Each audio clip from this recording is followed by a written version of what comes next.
Alrighty then. What the enough?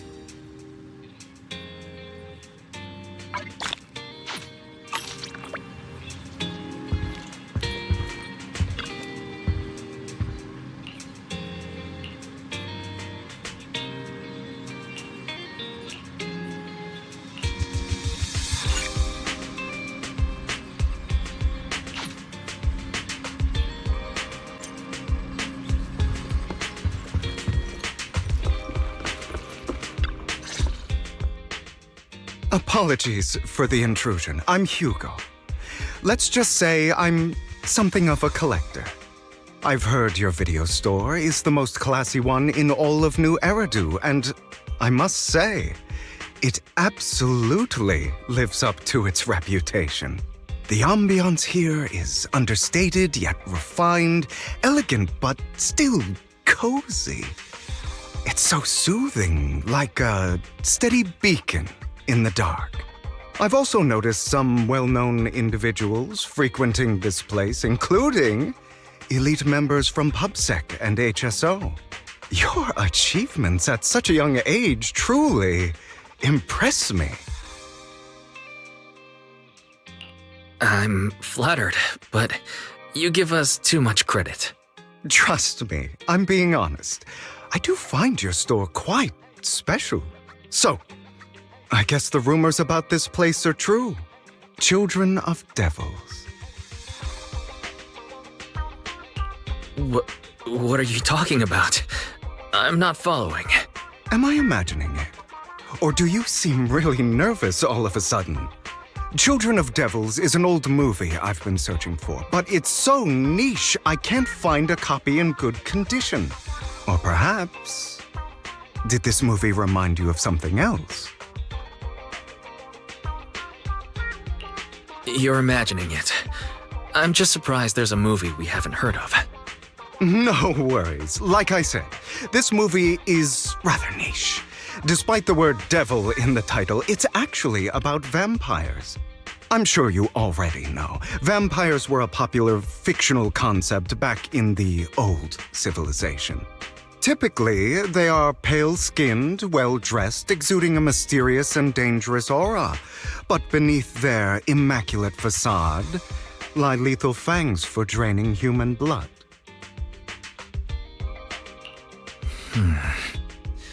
You kinda look like one. I'll take that as a compliment. Too bad vampires don't actually exist in New Eridu. Oh, and I don't feast on human blood. In fact, if anything, I'm hypoglycemic. Anyway, back to the movie. It's about a man who unwillingly turned into a vampire and after years of plotting, finally kills his evil father and ultimately dies in the process. So, it's about patricide. You think so? To me, it's more like a revenge story. The villain just happens to be the protagonist's father. Well, it's a shame you don't have the videotape I'm looking for. I'll just grab a copy of every movie you currently have for rent.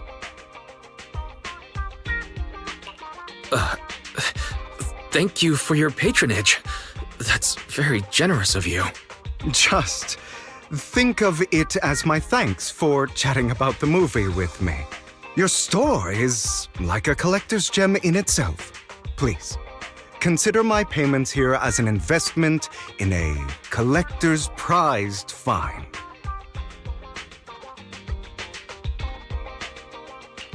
Your definition of a collectible is pretty broad, just as I'd expect from a collector. Because of my work, I happen to know some of New Eridu's upper echelon. Some even collect human organs. Just some rumors circling around. Hope I didn't spook you. No worries. I don't scare easily. I've seen my fair share of crazy stuff. Guess I was worried for nothing. With so many high-profile individuals visiting here, I'm sure you're well-connected and experienced in various fields. Speaking of which, there's a big industry auction coming up. They'll probably have lots of collectibles, maybe even rare videotapes not on the market. If you'd like to attend, just let me know. Oh, by the way, I saw a marketing event at Lumina Square. Looks like there's a raffle going on. Go check it out if you're interested. Maybe you'll stumble upon something exciting. Especially at a place so close to the upper class. After all, there are always secrets hiding behind the light. Well, thanks for today. I'll take my leave for now. Until next time, my precious friends.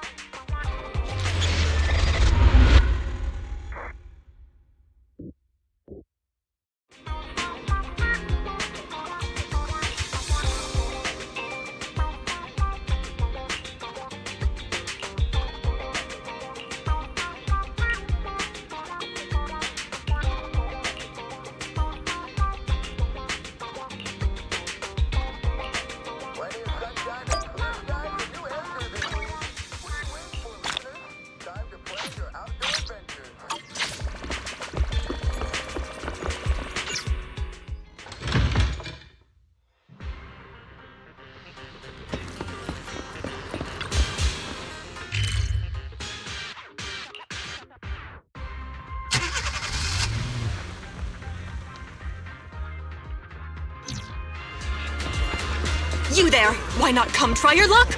All sorts of prizes are waiting to be won!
This guy seems arrogant.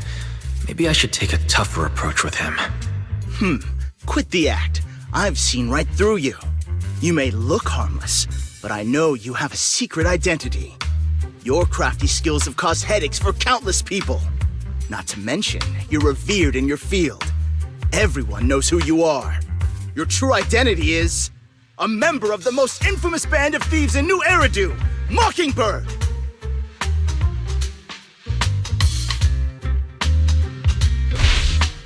Actually, I'm more infamous than Mockingbird. What? You're even more evil than Mockingbird? No wonder you snatched my wallet! I know. Now might not be the best time to say this, but I'm genuinely curious about your true identity. Forget it. Clearly, you have no idea who I am. I'm Curtis Ravenlock. That's right, of the esteemed Ravenlock family from Tops. You'll face consequences for crossing me.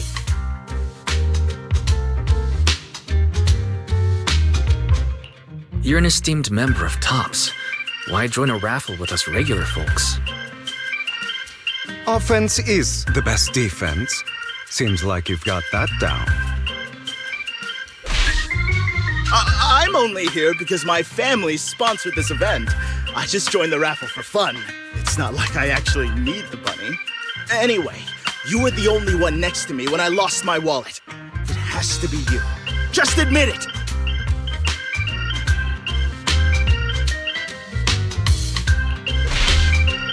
You've got it wrong. I didn't steal your wallet. I just happened to be standing next to you. Coincidence? Do you really expect me to buy that? You've been suspicious from the start. You're being too soft. You need a firmer stance with someone like him. In any case, my wallet is missing. It had a ton of Denny's, so someone's gotta answer for that.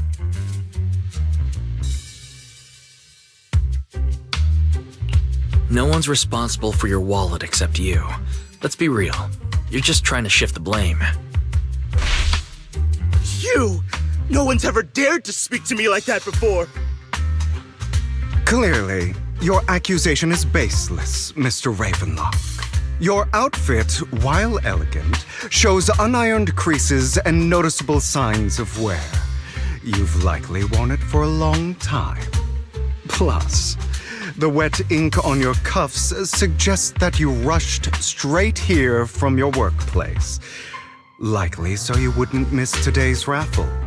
All in all, it's clear you're not well off and quite careless. Chances are you lost your wallet yourself, and it probably didn't hold much cash. Is that why you jumped to accuse others?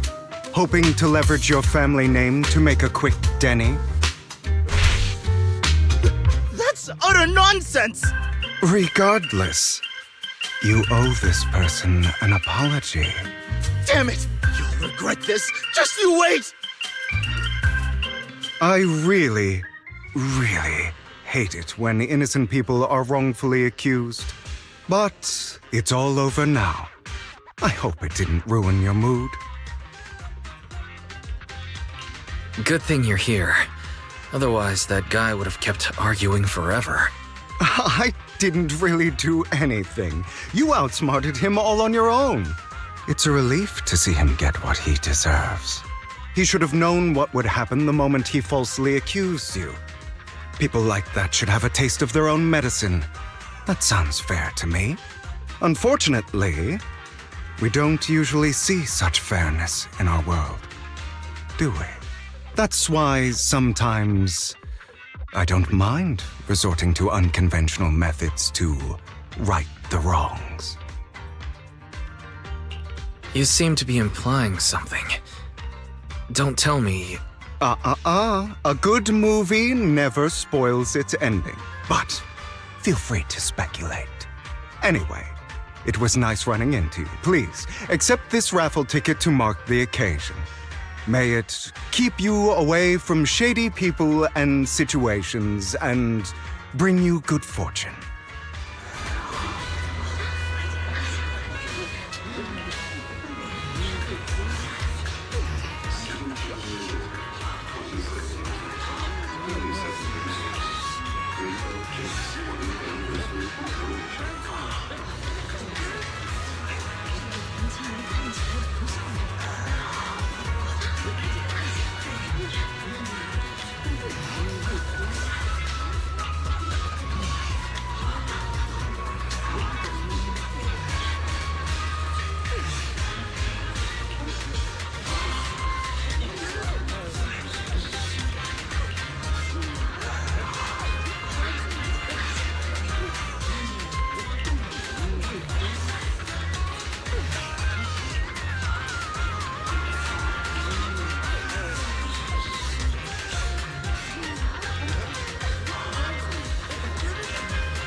Anyone else?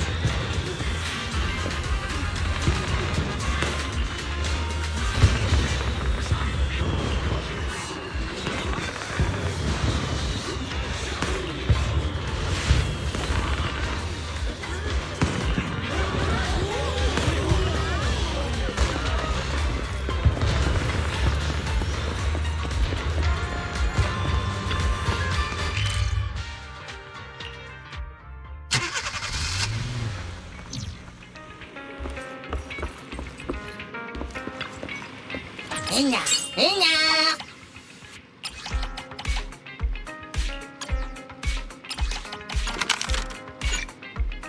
Hina, hina da.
They're here with me now, sir. I'm glad to have the chance to speak with you, young'uns. Helios Academy used to be a peaceful and comforting place. You know about Helios Academy? Yes, I do. And I knew your teacher, Carol. She was a kind person. I was truly sorry to learn that she was the one held responsible for the fall of the old capital. She was innocent. There must be something else behind it. I hope so too.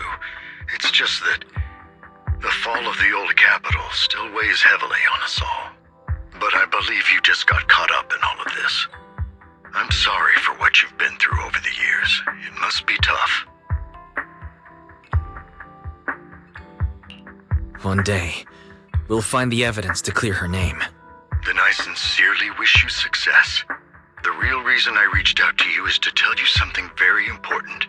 Something about your eyes. I stumbled upon some of the data Carol left behind. She spent much of her time studying ways to minimize the side effects of your eye implants. Teacher. She was always looking out for us. Yes, which is why I believe this was her final wish. As her friend, I want to see it through. Simply put, your eye implants are directly linked to your brain, and their functionality depends on your body's limits. As a result, the HDD system takes up a part of your body's capacity. This leads to certain issues, the most notable being that it suppresses your innate ether aptitude. I brought in a team of specialists to analyze Carol's data samples, and after some effort, they created a plan to upgrade the HDD system. After the upgrade, the HDD system will operate with significantly reduced power consumption, allowing for a substantial boost in your ether aptitude, or rather, a restoration to its original level. Do you mean that once the HDD upgrade is done, we'll be able to enter the hollows ourselves without EOS? Exactly. You'll likely experience some discomfort at first, but you'll get used to it over time. I'll have the specialists from Marcel Group continue monitoring your physical condition to reduce the burden on your body and help restore your ether aptitude more effectively. You're actually sharing such advanced technology with us? Thank you. No need to thank me. If anything, you should thank Carol. Furthermore, from what I've learned, the power within your eyes goes far beyond this. That's why I waited until now to tell you. Perhaps the power within you could affect all of New Eridu. But you must understand, power is a double-edged sword. It can be used against enemies or allies. As the mayor of New Eridu, I must ensure everyone's safety. So I hope you'll forgive my caution. I'd been observing you for some time. That said, I'm confident to say that everyone at Victoria Housekeeping speaks highly of you. Miss Bell and Mr. Wise are both kind and honorable individuals. I believe they'll use their power for the right cause. Yeah, they're both good people.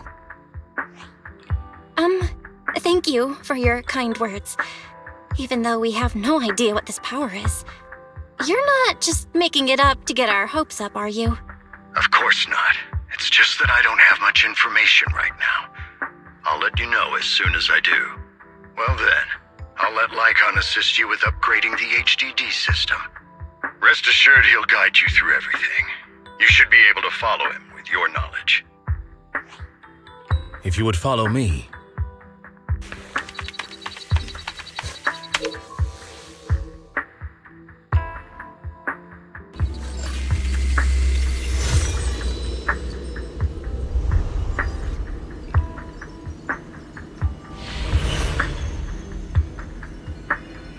How are you feeling now? All good, I think. Really? I'm feeling a bit off. Your body is adjusting. Give it time to adapt to the changes. As a precaution, hold off on entering the hollows until you feel better. I see. In that case, I'll sit back and help Wise for now. It's quite impressive one of you adapted so quickly. Your ether aptitude is now on par with most Hollow investigators, meaning you're ready to explore regular Hollows. But you must be careful at first. Lycon, Ellen, why don't you two go along? One of the data piles in the Hollow near the Metro is malfunctioning, and we need a skilled proxy to address it. I'll assign this task to you. Of course, you'll receive fair compensation upon completion. Take your time in the journeys ahead. You've got plenty of time to uncover your full potential.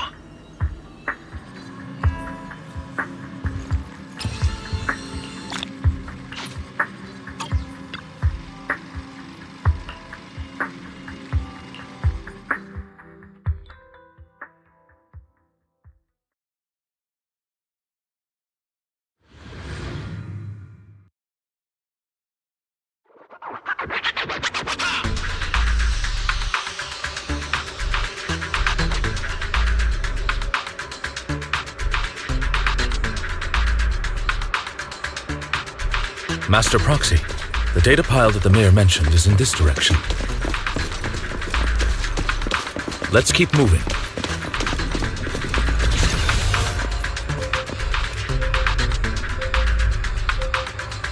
The data pile that the mayor mentioned is near that garage ahead. Let us make our way. What a pain. There's nowhere else to go. Well,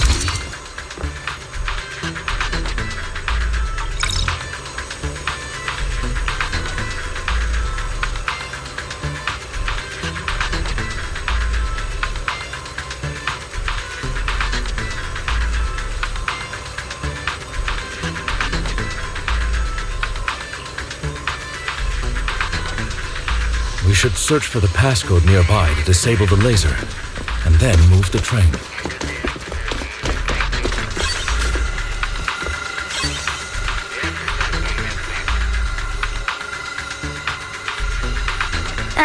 I get it now.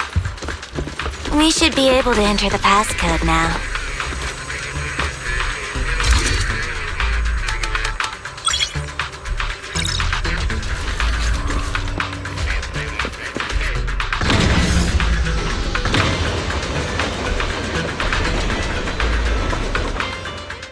How are you feeling now, Master Proxy? Fantastic. Never been better. I'm relieved to hear it. If you feel any discomfort, please, let us know at once. Yeah, I'll carry you on my back if needed. Well, that won't be necessary. You've always had a sharp mind, and now you've got the muscles to match. Thanks for the compliment. No, I was just thinking. When will you pick up some fighting skills? If you can fight, you could handle things in the Hollow all on your own. That'd be pretty neat.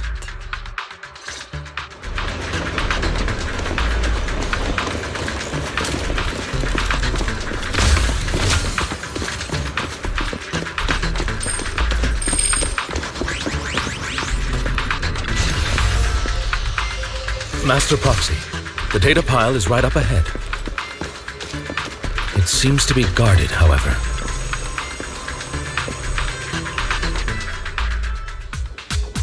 Worry not, Master Proxy. We'll ensure you're safe. Thank you. Sorry. I still need you guys to protect me. Seems like I'll need to work harder. Roxy, you don't need to push yourself so hard. You're already pretty great. Just leave the rest to us.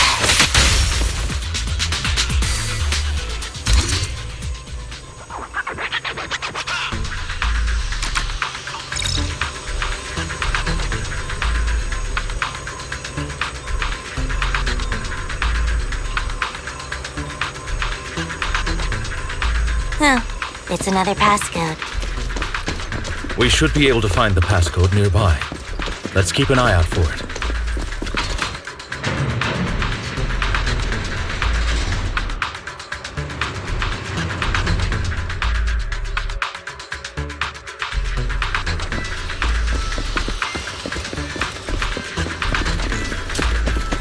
Maintaining the data piles in the hollows requires a proxy with the utmost professionalism. It is Victoria Housekeeping's honor to maintain a professional relationship with an outstanding proxy such as yourself.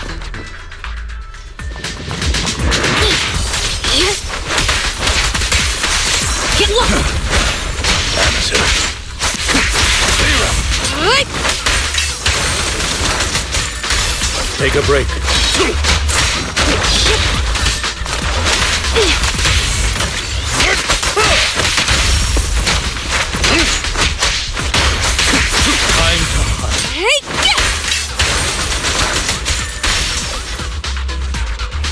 Master Proxy, let's take a look around this area. We might be able to find clues regarding the passcode.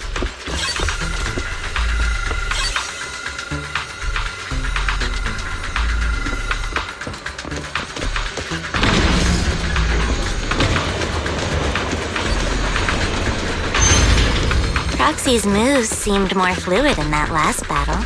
Master Proxy, this should be the second passcode.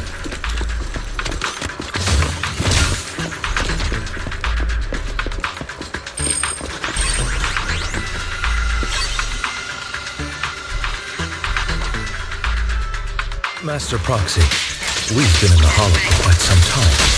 How are you feeling? I feel fine. Nothing unusual, actually. That's good to hear. After all, this is the first time you've entered the Hollow since the system upgrade. Best not to overdo it. Time to... Let's end this fight quickly. Get back!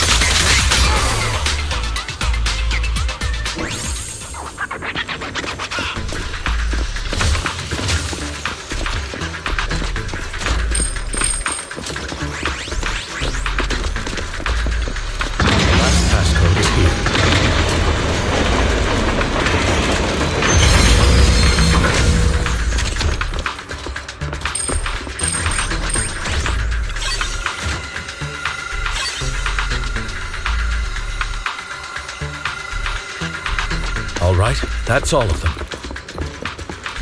Let us return and open that lock.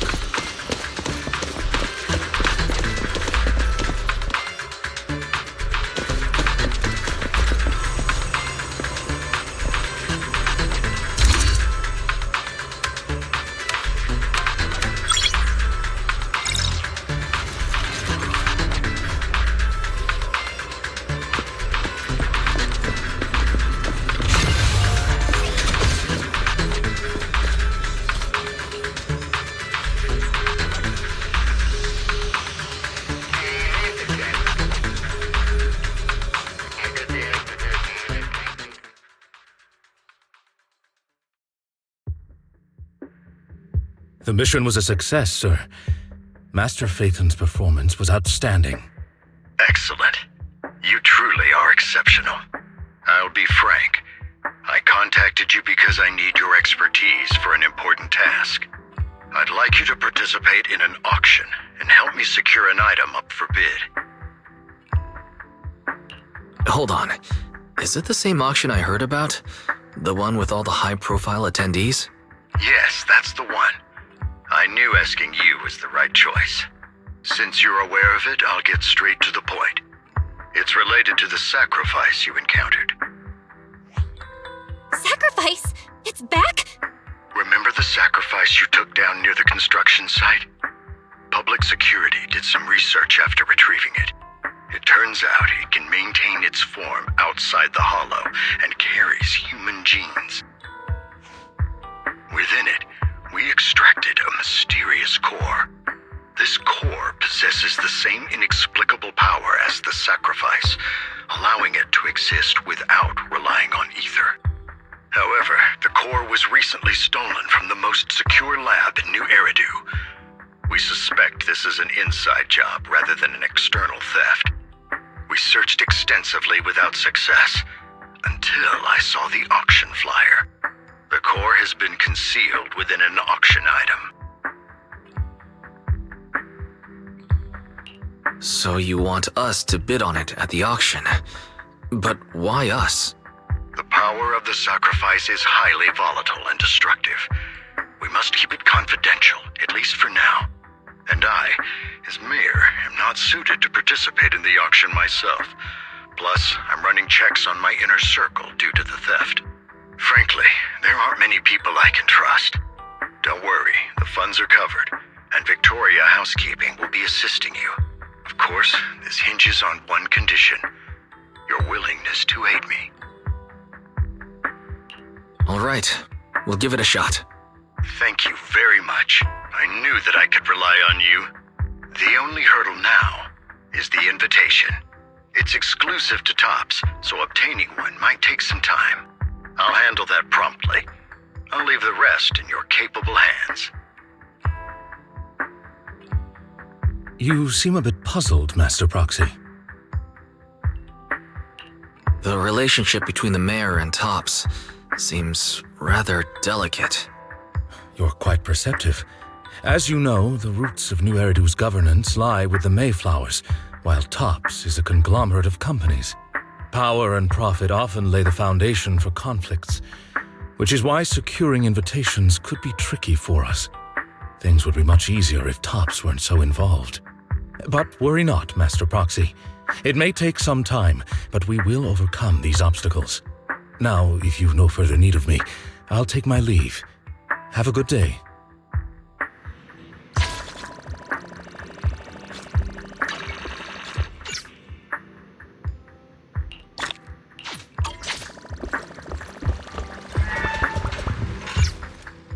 Special album on sale now.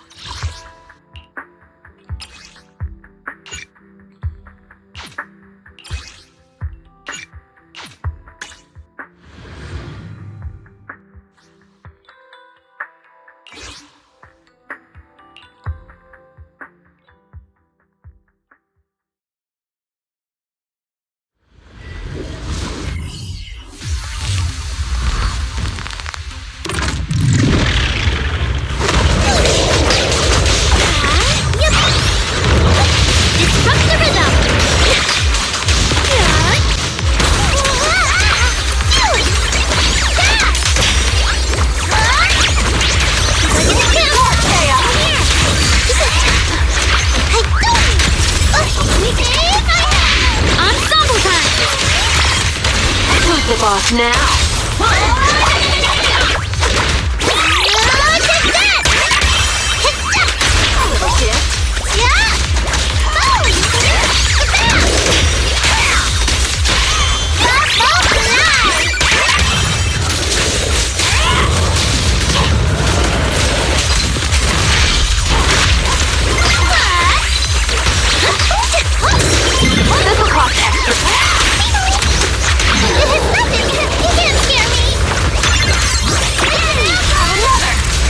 Is it time? A different intro. Yeah, I got this. Stay focused. Yeah. Shine. Bounce the right. Encore time. Demon Ultimate.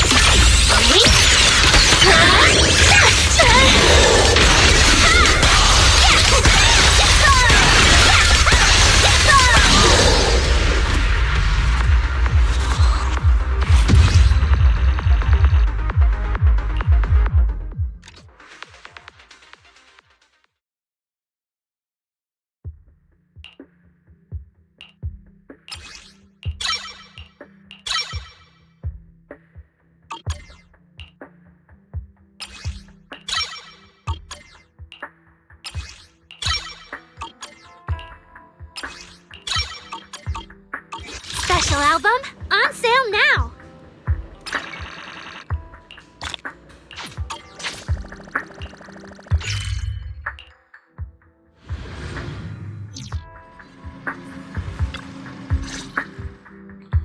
Didn't that collector Hugo mention if we wanted to attend the auction, we could give him a call? But he didn't leave us his contact information. Odd, right? If he wanted us to contact him, why not leave a number? Did he just forget? Maybe he left a puzzle for us to solve, like in the movies. You've been watching too many movies, Wise. We need to separate fiction from reality. Come to think of it, Hugo did leave us a raffle ticket and said something weird. He said something cringy like, "There are always secrets hiding behind the light." Wait, don't tell me. I get it now. This guy watches way too many detective movies. Anyway, let's try contacting him. Aha, it's you, the manager of my favorite video store. Glad you've cracked my little puzzle. I've been waiting for you to contact me. I was worried I might have left a bad impression.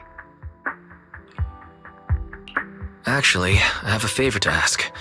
About the auction you mentioned. Could you secure 2 invitations for us? Ah, so you'd like to attend the auction? I'd love to assist, but unfortunately, I have some tasks at hand. But if you two can help me with my current task, I should be able to find time to get the invitations you need. What kind of task? Is it something I can handle? Nothing too dangerous, I hope. Don't worry, I would never put you in danger. Let's discuss the specifics in person. I'll wait for you at Dew Gardening Shop in Lumina Square.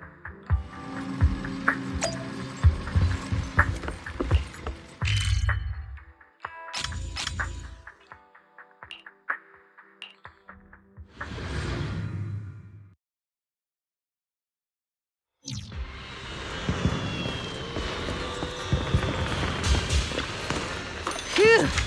Maybe I should close my stall early tonight. There's a concert I'd like to attend. Come back soon. Chatting with young You've people arrived. is a delight.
Another waste of my precious time.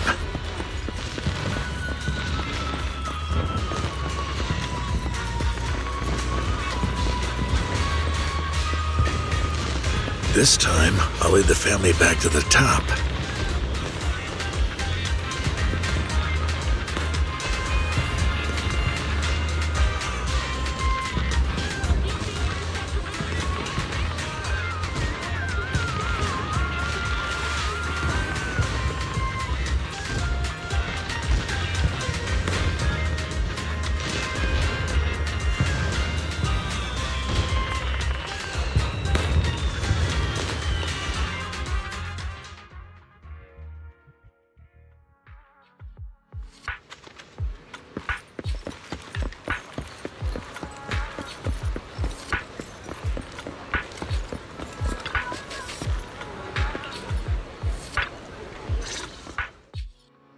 Good day, manager. Wonderful to see you again.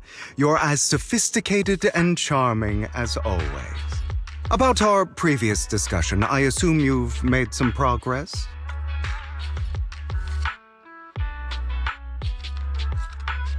I see. Looks like it's more complicated than I thought. I appreciate your help. Here are the promised invitations for you. One was mine, but I won't be able to attend as I'll be occupied that day. I had to pull a few strings to secure these invitations, so please don't mention where they came from. Otherwise, someone might come hunt me down. Wait, seriously? Is the auction really that dangerous? Well, when you dance with sharks, you can't avoid risk. But I have faith in you, dear manager. I'm entrusting you with my life. Don't worry, my lips are sealed.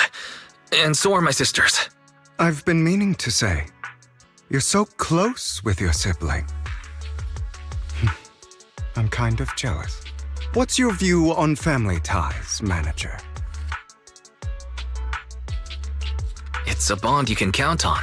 Like, no matter what happens, Belle and I have each other's backs.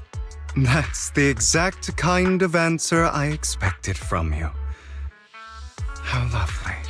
I once had a half-sister. Different mothers. Had? You didn't have a fallout over some big argument, did you?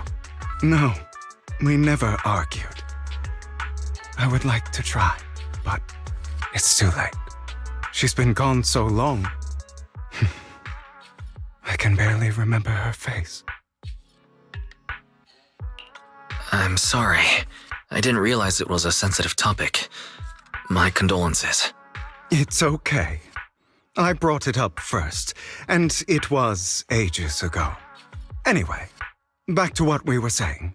It's highly likely that Hartman will be at the auction as well. As you know, while he's the rightful heir to the Ravenlock family, he keeps many secrets. Should you cross paths with him in the future, be cautious. He's sitting up on his high horse looking down on everyone else, and he'll do whatever it takes to get more power. I hope these upper-class people eventually face the punishment they deserve. Too bad the scales of fate lean one way or another, unless someone steps in to tip them back. I digress. That's all for today. I have some errands to attend to, so I'll take my leave. Have fun at the auction.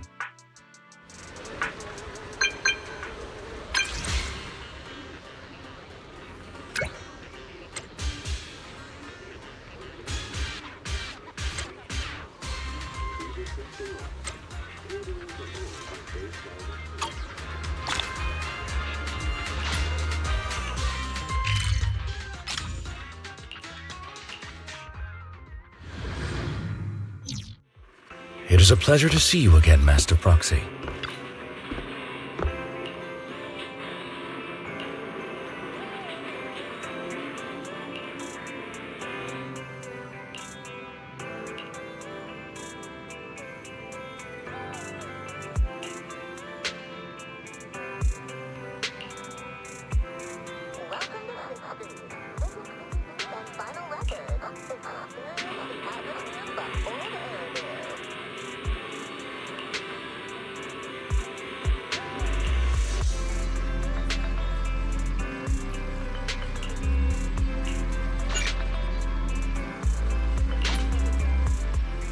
It's been a while.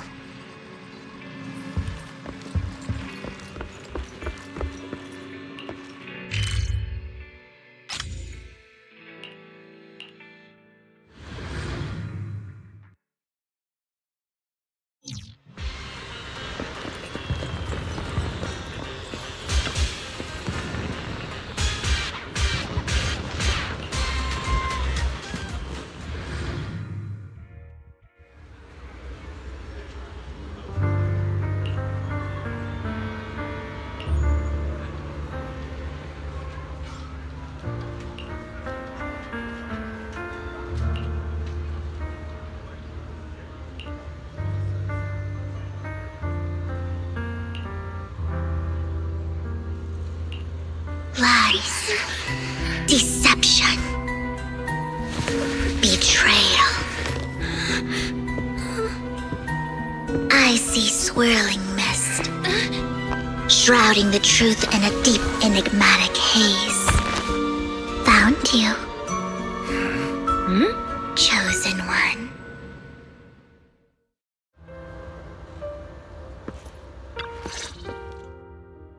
You are exactly as I thought you'd be. Chosen one? What's that? Sounds like something from a tacky novel that was popular a decade ago. Words can only convey so much, so it's understandable if what I say doesn't make sense to you now. But you'll know what I mean soon enough. Young lady, I know you might think I'm lying, but I'm telling the truth. That item was my late husband's keepsake, and I had to pawn it due to financial difficulties. But I can't bear to see it auctioned away to who knows where. I'd never be able to get it back. Please help me bid for it. There's a hidden flaw in that item. If you point it out during inspection, it will be withdrawn from the auction and returned to the pawn shop. That way you won't have to pay for it. In return, I'll offer you some compensation. It may not be much, but it's all I can manage. Please. Mom, please don't cry. Your story might be genuine, but your intention is not. Besides, this has nothing to do with me. Your misfortune is not my concern. Young lady, you don't look like you're struggling for money. How can you be so cold-hearted? I'm sure this refined individual here feels the same way. Huh? Are you referring to me? Yes, you! If you're willing, could you please... The auction is about to start. I'm not sure how you gained entry, but I'm sure you don't want to be driven out with your daughter. And you? Here's a little piece of advice. Don't let your sympathy easily sway you in an auction like this. Otherwise, you might get swindled. I'm Vivian, by the way. Pleasure to meet you. Dear guests, the auction will begin shortly. Please make your way to the venue.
He may be from the Ravenlock family, but he's been entering the lottery in secret.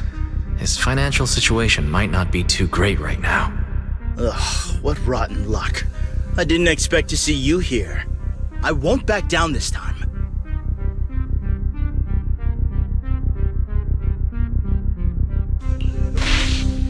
Let's raise the bid a little. How about 10%? Such a small amount, as expected of a commoner. I'll raise the bid by 50%. The start of an auction is crucial. Your opponent is determined to win, so it's best to shake his confidence first. You should just give up already. I'm dead set on getting this item.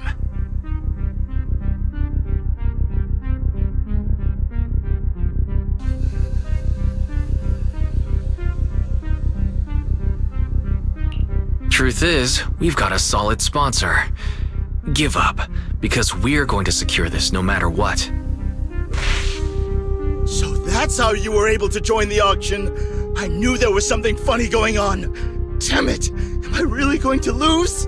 Nicely done. I see you're getting the hang of manipulating your opponent's emotions at the bargaining table. Okay. Let's not rush into inflating the price. Seems like it's just the two of us interested in the item. Why don't we discuss this in private first?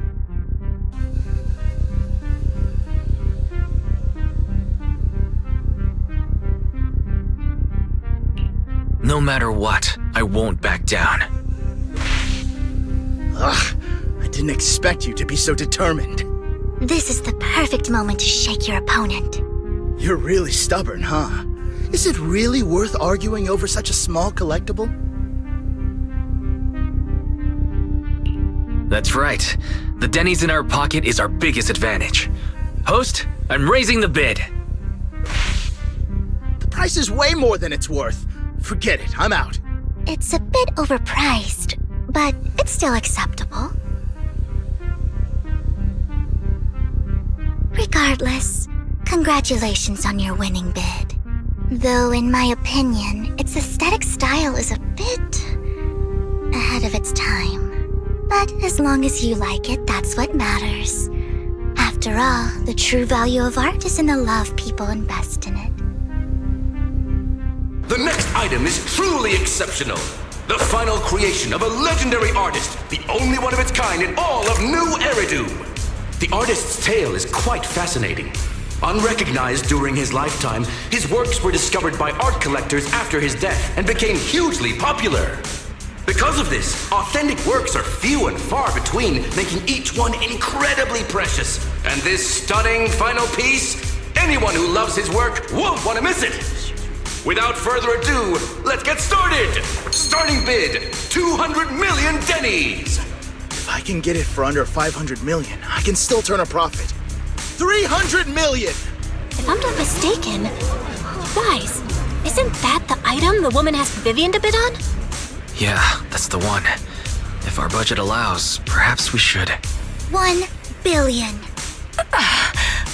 Even if his final piece is a collectible of this quality, starting at $1 billion right off the bat. Since she doesn't have to earn her own money, any bid is just a number to her. Was that Vivian? Wow, she just said, "Don't let your sympathy sway you," then went ahead and bid anyways. Yeah, but she can literally afford not to take her own advice. Oh, this elegantly dressed lady certainly has refined taste and deep pockets. So, is anyone ready to challenge this young lady? Invest in the legacy of a talented artist who left us too soon. Its value could double in the future. I'd advise against it. I'm going to bid on this no matter the price tonight. This young lady is certainly very confident. Our time is almost up at $1 billion. Going once, going twice, going 3 times. Sold for $1 billion. All right, ladies and gentlemen, that concludes the first half of the auction. Please feel free to unwind in the lounge for a bit, as more treasures await in the second half.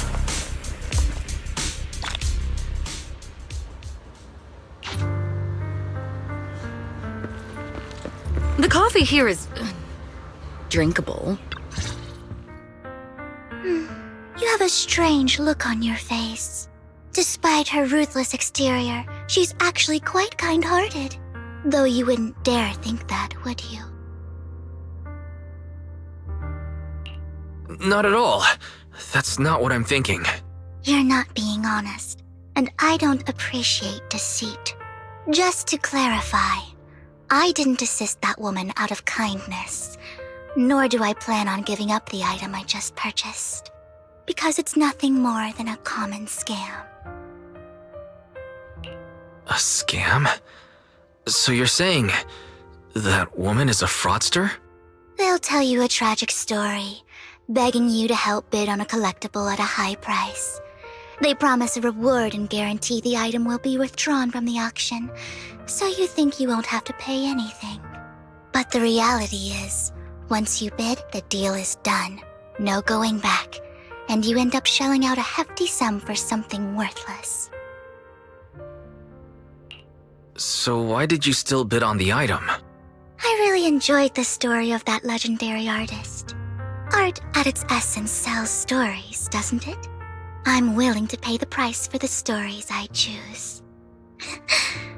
That's another lie. Looks like you believed me. Okay, you got me again.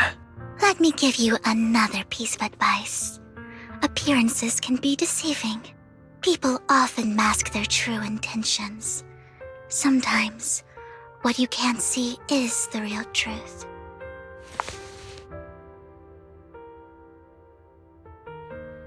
I hope next time you'll accept my invitation, and not that of these pretenders. I'll see you soon, my friend of many secrets. The second half of the auction is about to begin. Please make your way to the venue.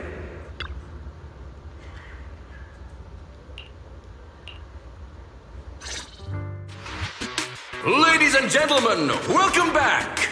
Up next in our auction is tonight's showpiece, the one-of-a-kind Robe of Heroes! Legend has it that, long ago, this was a garment that only a hero could wear. What's truly fascinating is the unique gem embedded in the collar of this robe. It's unlike any gem I've ever seen. Almost magical.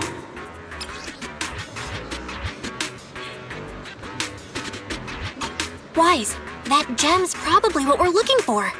Such an important item, yet it's just there on a piece of clothing, completely unprotected.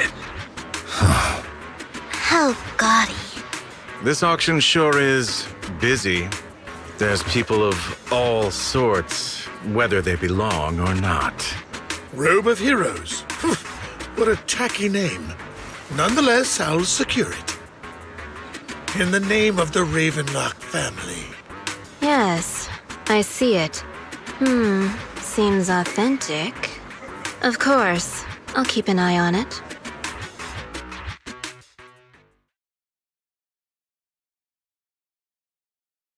I didn't expect this to drag on so long. I believe there is no meaning in continuing this senseless bidding war.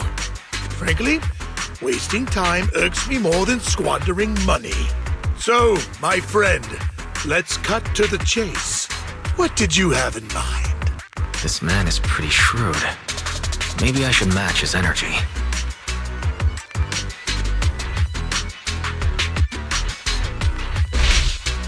I simply want to become a hero. I see. You have a unique aspiration indeed. While this banter is amusing, Master Proxy, it's unlikely to resolve our current dilemma. There are more antiques in this auction than just the robe. Why rush into this? You might find something else you prefer.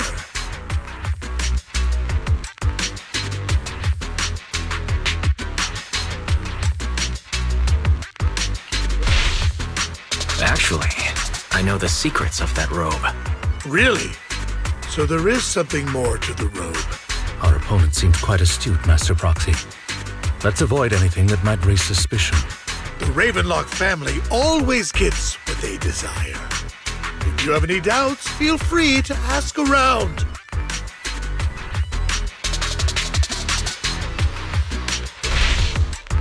You're not threatening me, are you? In broad daylight? Is the Ravenlock family plotting against me in front of all these attendees? Of course not. I simply want you to understand what it means to try and take something from me. He has no shortage of cronies here. Stay vigilant. My time is valuable, my friend. I've already lost a significant amount of Denny's talking to you. If I offer you a token of appreciation, let's say a hefty sum of Denny's, would you consider backing out of this bid?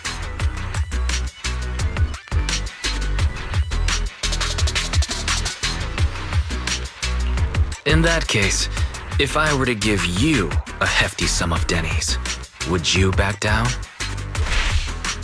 I fear my price is beyond your means. It's been a while since someone dared speak to me like that. All right, since I can't sway you, we'll have to settle this with our financial power. But let me be clear. No matter how high it goes, I won't back down. Drat.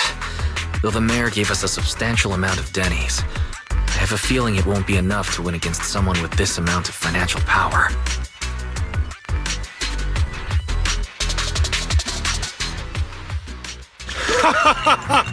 Thank you, everyone. It appears I'm the final winner of this auction after all. Well, I'll be taking this masterpiece with me. Of course. I must extend my sincere gratitude to all of you. Damn it, we almost won! Ugh, Denny grabbing jerks. I got a message from Hugo. He wants us to... Look up? What happened? Why'd the lights go out? What's going on? The power went out? Mommy, I'm scared. Ladies and gentlemen, welcome to tonight's auction. My apologies for the long and dreary opening. Losers always have a lot to say. That guy looks familiar. Is that... What are you all standing around for? Someone deal with this intruder! How uncouth. I'm simply here to reclaim what's rightfully mine. You! When did you? Well then, tonight's show is coming to an end. I wish you all a lovely evening. Yours truly, Mockingbird. After him! Catch that thief or forget about getting paid tonight! I can't believe he's here. And his target happens to be that core, too. Forgive me, Master Proxy, but that... Mockingbird and I have... history. You might find it surprising, but I know him too. You do?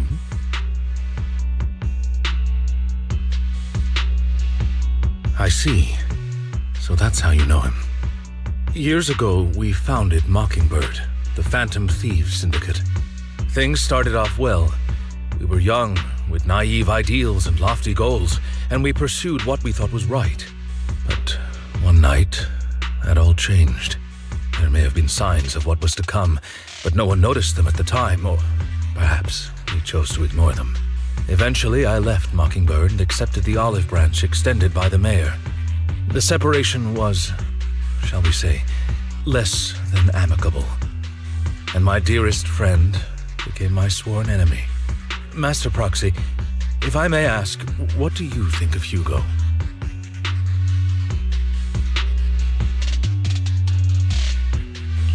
Though he helped us before and he seems pretty nice, I can't help but feel something's off.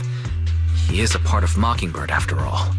Mockingbird has changed from how we envisioned it. And Hugo too, No, it's nothing. In any case, he is very dangerous. I'm still unsure of his intentions, but we cannot risk letting him have the sacrifice core. Based on my past experiences, I can likely predict the route he'll take to evade his pursuers and escape. However, this path lies within the Hollow. Master Proxy, can you... Let's head straight there. I'm feeling pretty strong right now. Very well. Please, follow me then.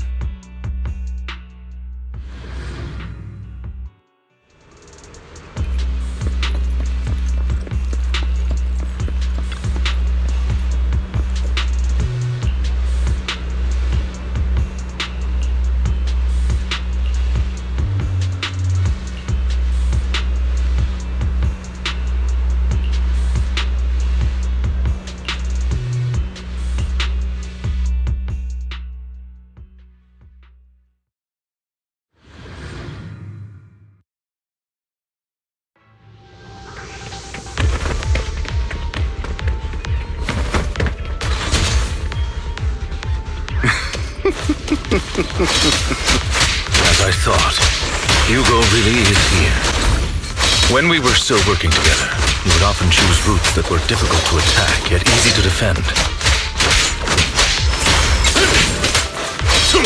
Don't worry, Master Proxy. I'll catch him. Master Proxy, the layout of the port is complex. Ethereals may jump out from any corner. Do be extra careful.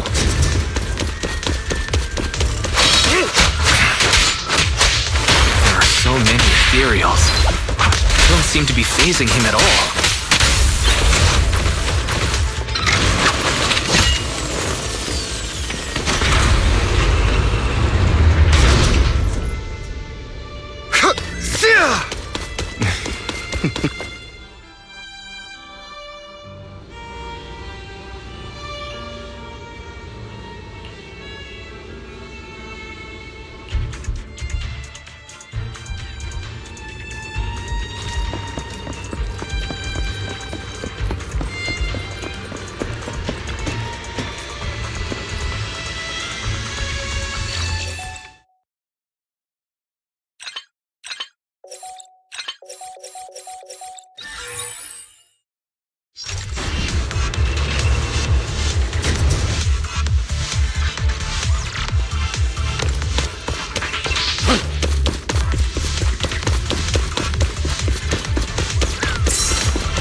Get hurt!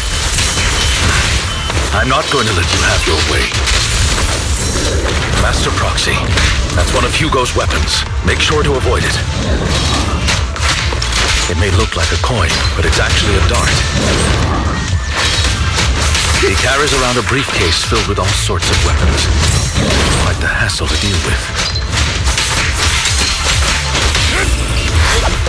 Don't look straight at the moon. He's extremely familiar with this place. Master Proxy, dragging this out will only be to our disadvantage. Let's proceed through here post-haste.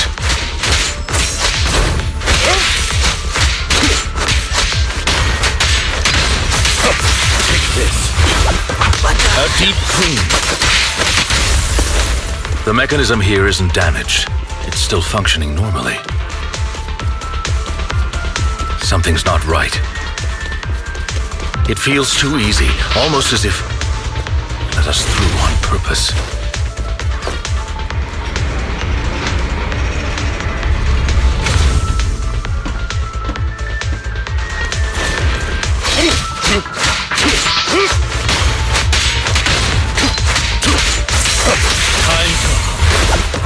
Don't look straight at the moon. What's the rush, my friend? We still have plenty of time. This guy's as sly as a fox. No matter, Master.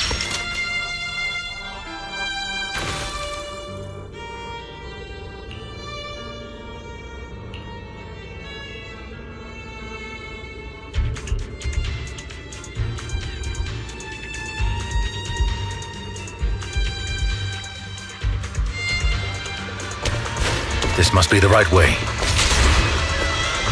Not to worry, Master Proxy. We'll be able to catch up to him soon.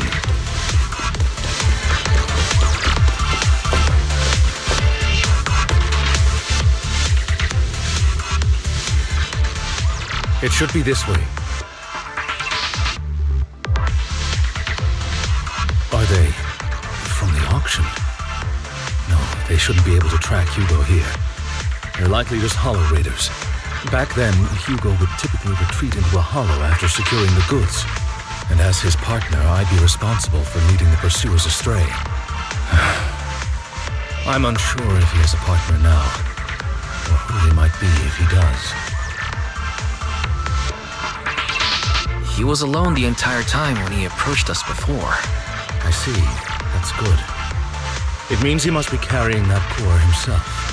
Regardless, Master Proxy, let's steer clear of those hollow raiders for now. Although I'm confident in my ability to defeat them, a clash here might delay us and jeopardize your safety. Our main focus now is locating Hugo and retrieving the gem.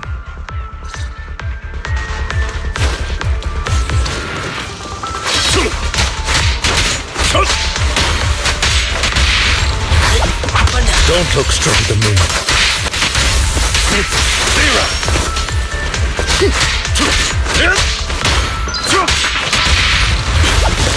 A deep clean. He should be nearby.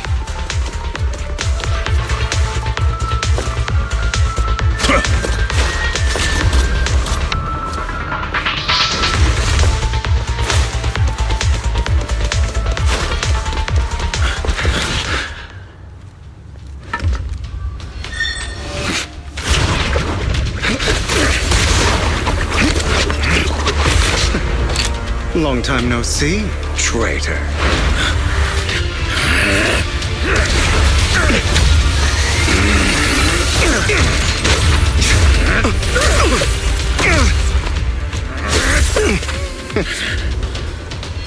It was you who broke the oath, not me. You haven't changed, pompous and self-righteous.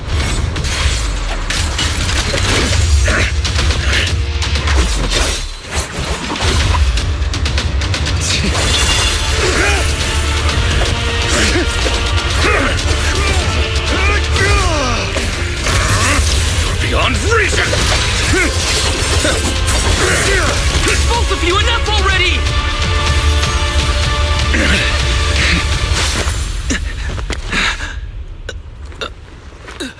Master Proxy.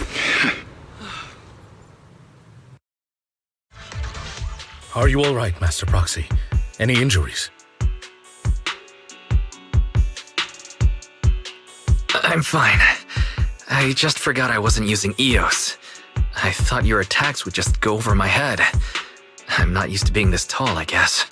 Rest assured, Manager, my blade has always been steady. I'll never point my weapon at my allies, especially not you.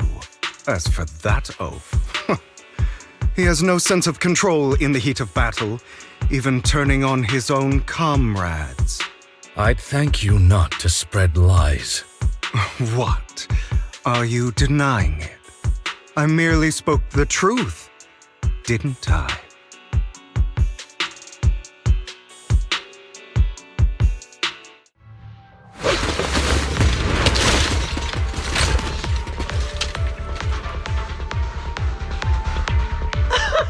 Thought we were in for a tough day, but it seems we struck gold in the end. If you value your lives, you better hand over all your etheric resources and any other valuables you've got. I have no conflict with you, gentlemen. I'm here for personal reasons, not to mine ether resources. Cut the crap. It's been a rough day, and we need something to make it right. Whatever your business is, pay your dough or bite the dust. Pay our dough. This is the Hollow. You're not claiming this Hollow as your own, are you? Not even the current mayor of New Eridu would dare to make that assertion. Am I correct, Mr. Mayflower Watchdog? You sure have a mouth on you, pretty boy. Don't push it. We've buried idiots like you in the Hollow before, and soon you'll be joining them. I'd urge you to reconsider. Unfortunately, your kind advice has come too late. They've already worn my patience thin.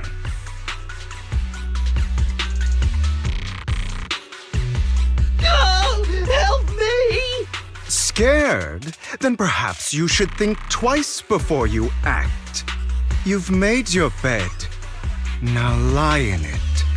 Sorry, I'm so sorry. Please have mercy. Spare us! We won't do it again! Are you quite done blowing off steam? Don't kill them.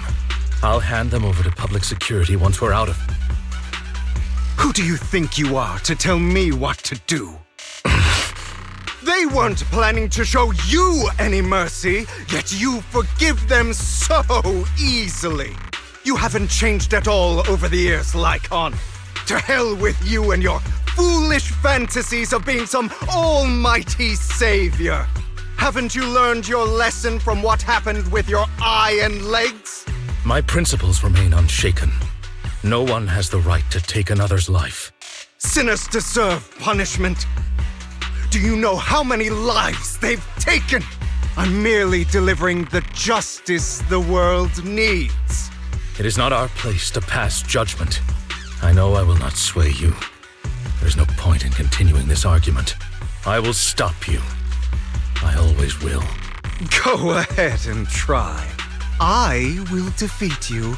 I always will. Be prepared to kneel before me, traitor. You talk too much.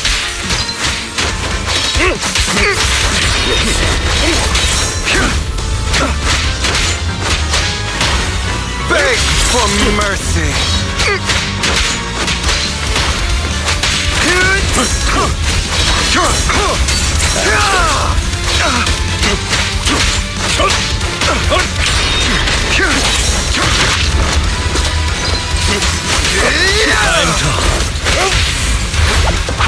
Proxy, I did... do you two have to fight? My apologies, dear manager. But I'm itching to teach him a lesson. Shut up!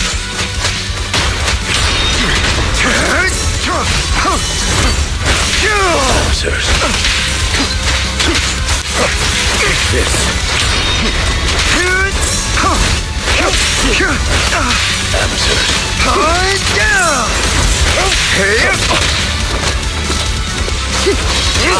I'll bite your throat out!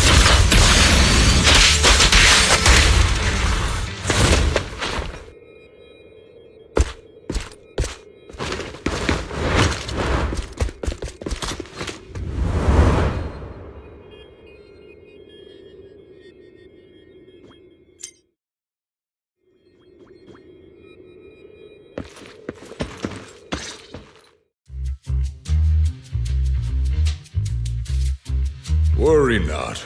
Mastery of my skills will come in time. But there's something more important I would like to teach you. Something about faith. Does a phantom thief even need faith? Of course. What else would we fight for? For wealth, fame, and power to stand at the top, so nothing and no one can imprison us. Isn't that what everyone desires? Or perhaps by faith, do you mean something asinine and empty, like justice, dreams, or friendship? Hilarious. Grow up, Lycon. It's time to let go of your naive fantasies of being some almighty savior. You just don't get it. All right, enough squabbling. What I'm trying to teach you is very simple. I may not walk the path of justice, but I do not walk the path of evil. There's too much injustice in this world, and there are times when it becomes necessary to right those wrongs with unconventional methods. Taking lives, however, is out of the question. Life is a precious gift, one that nobody has the right to steal. No one should have the authority to judge whether another lives or dies. Keep that in mind. I will. You don't seem convinced, Hugo. As you mentioned, this world is unjust. That's why we must strive to bring fairness to this world. Those who cause harm should face consequences, just as those who take lives should. But not all lives hold the same value. Sometimes, you may need to eliminate one if it means saving more. You're too proud. Your pride may lead you astray. I have my own path and beliefs, Jack. I'll determine for myself what's fair and unfair. Hey, watch your mouth. If it weren't for Jack, you'd be dead already.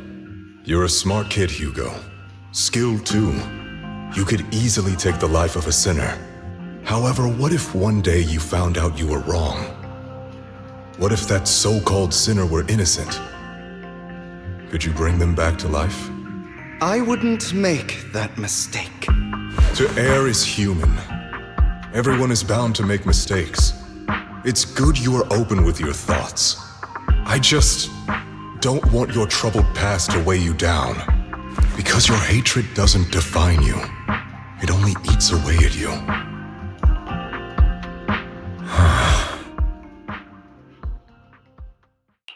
Are you okay, Lycon? You've been quiet for a while. My apologies, Master Proxy. I was just reminded of some past memories. Before Hugo and I founded Mockingbird, we had a mentor, Jack. He took us under his wing when we were in dire straits, imparting his skills and life lessons. But Hugo didn't agree with his viewpoints. Perhaps our paths were always fated to diverge. I've been curious for a while now. What caused you two to split? Mockingbird faced numerous triumphs, but also setbacks, and one of them was a disastrous one. Hugo. You... Was this you?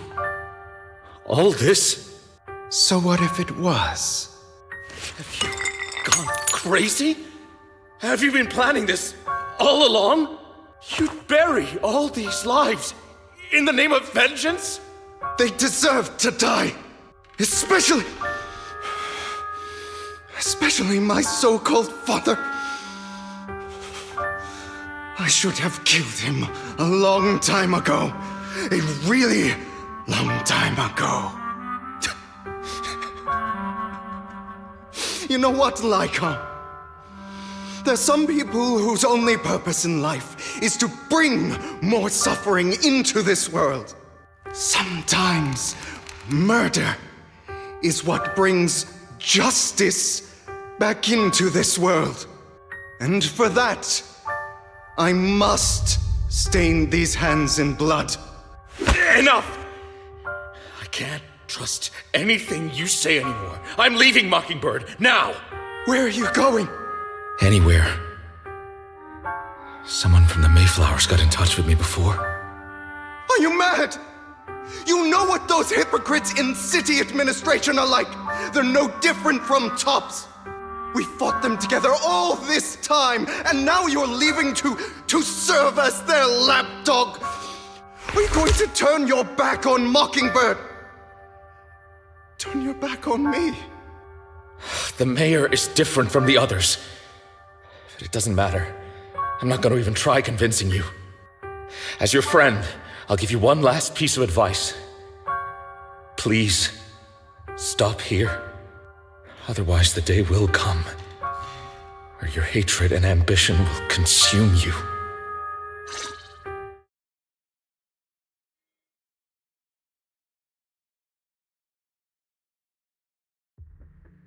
My apologies, Master Proxy, that you had to hear such an unpleasant tale. Hugo came from a powerful family, and his relationship with them was always strained, especially with his own father. So much so that Hugo wanted to personally put an end to him. After shouldering a mountain of injustice, Hugo ran away from home. That's when Jack and I met him. And that setback that Mockingbird suffered turned out to be intimately connected to his family. I had thought it was just a normal mission, when in fact he was plotting revenge. He took advantage of me and everyone else there. I do not mean to pass judgment on him and his decision, but I refuse to accept a partner who is willing to trample over other people's lives for their own desires. Perhaps his family left a mark on him that continues to influence him to this day. In any case, Hugo still has the sacrifice core. We should contact the mayor to plan our next moves. A pleasure to speak with you again. Lycon has already filled me in on Mockingbird stealing the sacrifice core. I'll deal with it. Anything else we can do to help? I mean, we didn't manage to complete our mission. No. You've done well. It's just not appropriate for you to get involved in what's to come. We've been through far more dangerous situations. Plus, We've dealt with Mr. Mockingbird before, so maybe we could help you. Really, I appreciate your kindness. It's just... Very well. Seeing as you're all people I know I can trust, I'm going to be frank. Not long ago, I received a letter declaring criminal intent. Sir. Lycon, I know you don't want to place them in danger. I feel the same way. However, I believe they deserve to know the truth. That letter threatened to use a sacrifice to take vengeance against the entire city of New Eridu. What do you mean by vengeance? I believe the person, or the organization, who sent the letter is planning to use the sacrifice to mount a large-scale attack against the city. Everything we've uncovered so far seems to support this hypothesis. As you know, the sacrifice's true power is a mystery and cannot be controlled if anyone attempts to use it as a weapon. This is no small issue. If this gets out, it'll send the public into a panic. Please promise me you'll keep things confidential. Then let us help out. We can do our part too. But it's like I said before, it'll be too dangerous for you. Whichever way you look at it, you're still citizens of New Eridu, and as mayor, it's my duty to protect you. Plus, Carol would be furious with me if I put you in danger. If she were still around. Anyway, I'm not at liberty to discuss this matter any further. Please rest assured that we will handle things properly as the administrative authority of New Eridu. That's right. Master Proxy, please trust us. So that'll be all for today. Goodbye for now.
I'll have to work overtime to finish this mission report.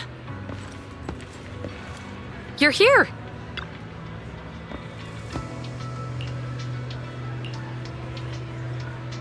Citizens are kindly advised to take a seat in the lobby after receiving their service number and wait patiently for it to be called.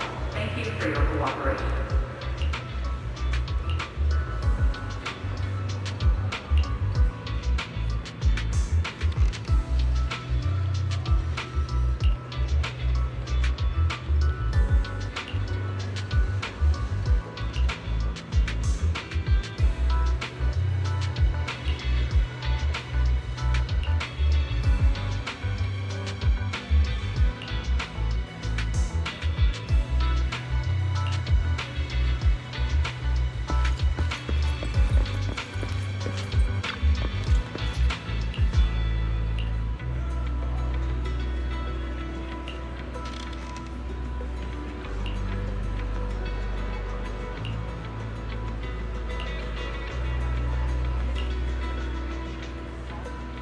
In order to save you time, we kindly ask first-time visitors to register at the inquiry desk before proceeding with any business. Thank you for your cooperation.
Today's training.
All right, let's get started.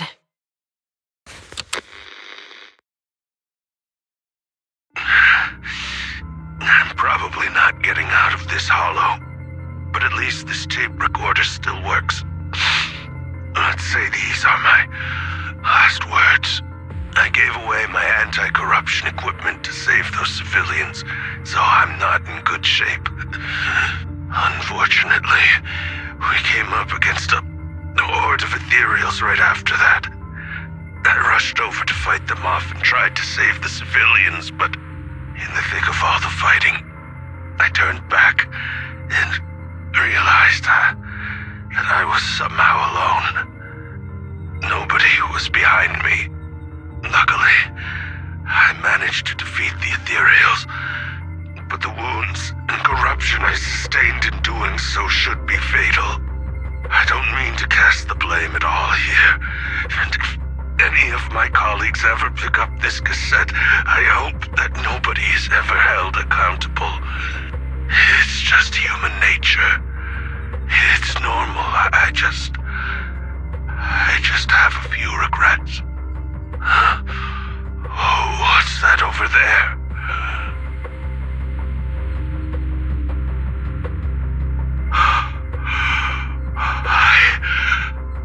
I've seen a miracle. Yes, that thing is right. So long as humanity is in constant conflict against the Hollows, we'll never be able to grasp true power. Only by embracing everything. It's the only way. Only by embracing this power can everyone survive.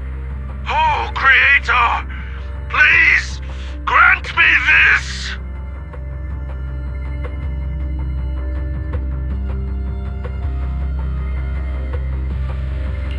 Are you okay, Julian? Don't be so down. Thanks. I'm okay. It's just, even though we had our suspicions, now that everything is out in the open, I can't help but feel a little... Well, at least now I know the reason why he changed. What did Bringer see during the recording? Whatever it was, he called it a miracle. I saw the mission report from that incident. Bringer emerged from the Hollow unscathed, completely free from injury or corruption. Plus, I remember him rescuing a few civilians and walking out of the Hollow together with them. But if that's the case, then it's at odds with the audio we heard. Which one is the true version of events? It's possible that both are true. Like if Bringer actually met a real god that completely healed his body and helped him save the others. And that's why his mood changed so much. Why he started believing the Exaltists. Because he witnessed a miracle. That sounds like a reasonable speculation at this point. But it still exceeds the limits of what we know. In any case, it's a clue that ultimately points to the Exaltists. I'll keep pulling this thread and see where it leads.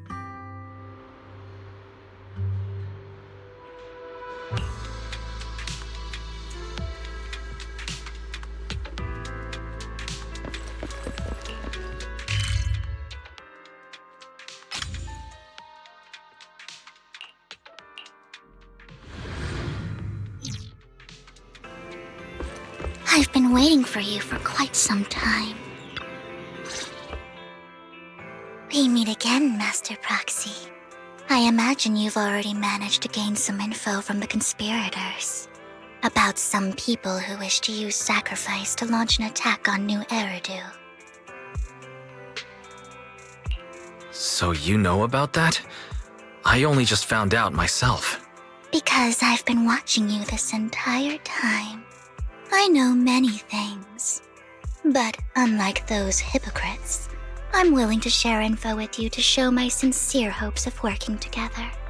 I need to find Bringer's belongings.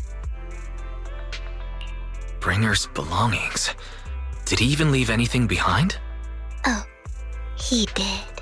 I have complete confidence in my intelligence network. All the more reason for you to work with me. You've probably already guessed, but what Bringer left behind will be crucial for cracking the alleged sacrifice attack. Find it, and we'll finally know what they are after. Who do you mean by they? The Exaltists, of course. They're always lurking whenever something related to sacrifice comes up. Actually, the Exaltists and I, we have a bit of shared history. But no more than that until you officially agree to work with me. All right, I agree to work with you. Splendid. I like people who don't mess around. By the way, might I ask, you're not proficient at in-hollow combat, are you?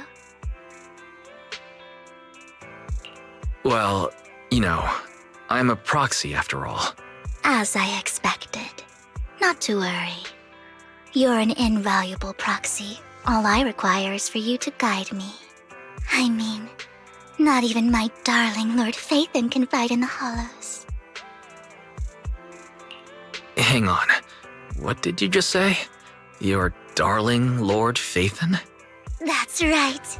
The best proxy in all of New Eridu. Lord Phaethon. Don't tell me you don't like him. It's not that I don't like him. It's just, it's a little complicated. Well, if it's not that you don't like him, then that means you do like him, right? And I know exactly how you feel. My love for Lord Phaethon is really complicated, too. Great, you're a fan of Lord Phaethon, too. But that makes sense. All of New Eridu ought to be fans of Lord Phaethon. Fine, you're right. I'm actually a fan of Lord Phaethon. Then we're fellow fans! Wonderful. I feel so much closer to you now.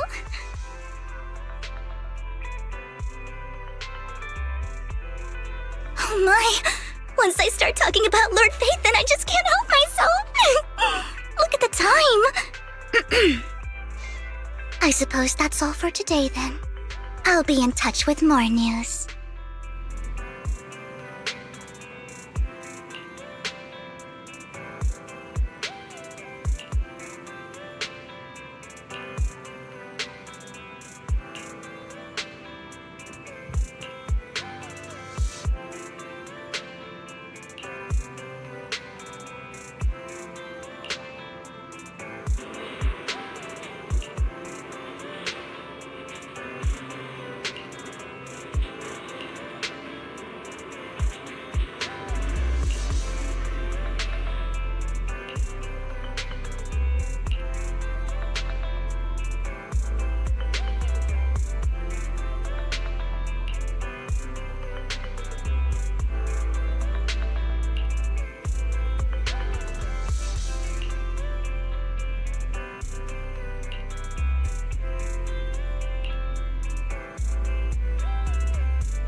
Proxy, you're here too. I didn't expect to run into you here. What are you two doing here? And still in that outfit, Ambi? I'm here to investigate that incident. I've recently dug up some clues about the person behind the operation, but my key contact is ultra cautious and keeps demanding me to prove my identity. So, to gain her trust, I decided to meet her dressed like this. Now that everything is completely finished, this uniform doesn't really represent anything in particular. For me, it's just another outfit now. We all have to move on someday. I'm helping her. I want to make sure whoever's behind all this is caught. And who's this young lady? This is my friend, Vivian. We're here investigating a few things ourselves. Ambi, one of the Cunning Hair's most powerful members. And Trigger, an Opal Squad sniper. It's an honor to make your acquaintance. You know us? Looks like someone's done our homework. Is it because of the proxy? You two are practically celebrities. And because of my work, I've got loads of info when it comes to anyone with a name around New Eridu. I see. Seems you're handling your work well. Let's prepare to enter the Hollow. Unless you have any further questions, we'll be taking our leave now. You're going into a hollow? Proxy, you plan on going in like that? Yeah, that's right. I've recovered quite a bit lately, so I don't need any protective equipment in the hollows.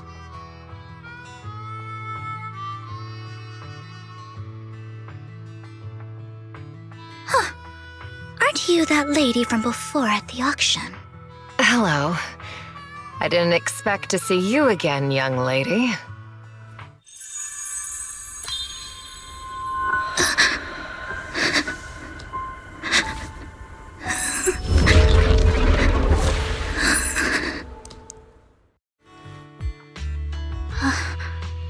Vivian, are you alright? You look depressed. What's wrong, Vivian? Are you feeling alright? It's nothing. I just drifted off for a moment there. So then, what are you doing here? Don't worry. I'm not here to scam you. I'm waiting to meet someone. Don't tell me. You're my contact for intel? That's me. Ambi from Silver Squad, I presume? Pleasure to meet you. All right. I'm going to exchange some information with Miss Ambi here. So if you'll excuse me.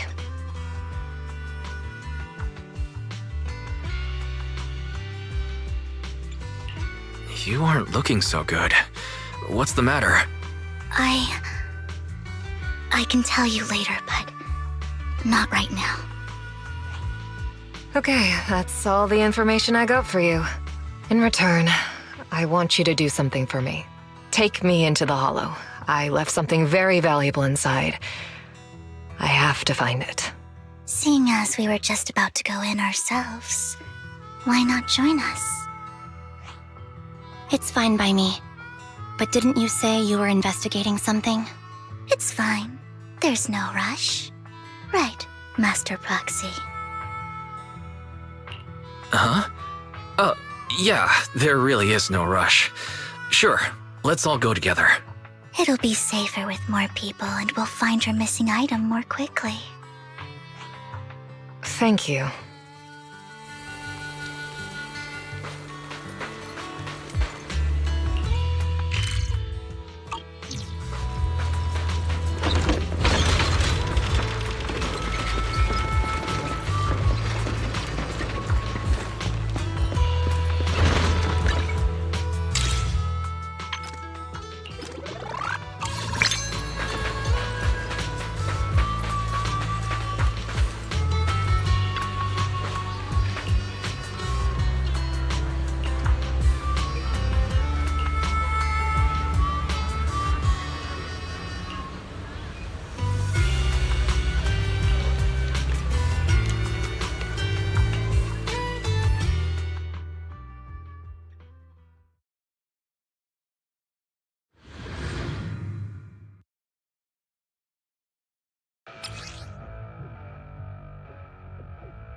So, what is it that you all plan to do here?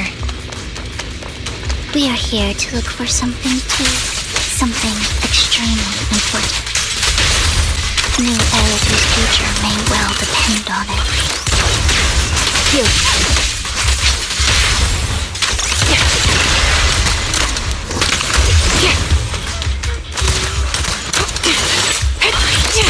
Copy. Engaging head on.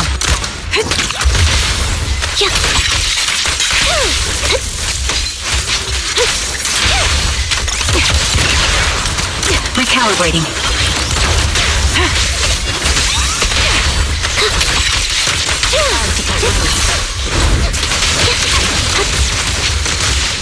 Time to pin them down. Now it's my turn to ask questions. What exactly is it that you're investigating? Since you're familiar with the name Silver, then you should know that it shouldn't exist anymore. What I'm investigating has something to do with it. Off balance.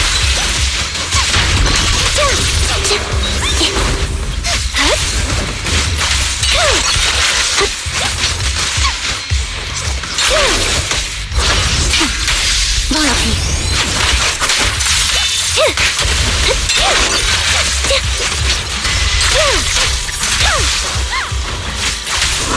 Leave it to me, my bullets are one with the wind.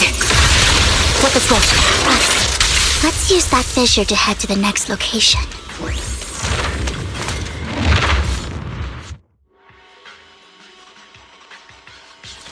This is the place.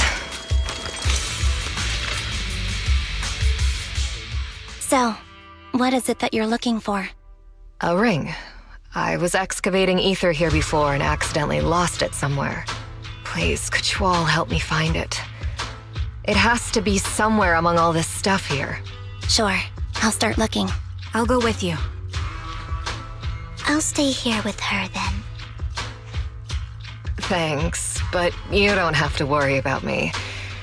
Go ahead and accompany the others. I'm sure it'll be faster that way. And sorry for wasting your time like this. I know it might sound strange, but I'll be so happy if my daughter grows up to be capable like you.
There's leftover food here.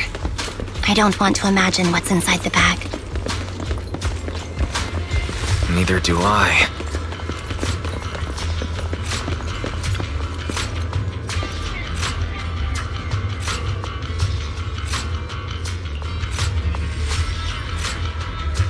A toy that seems emotionally stable. There shouldn't be a ring hidden in it. It's pretty cute.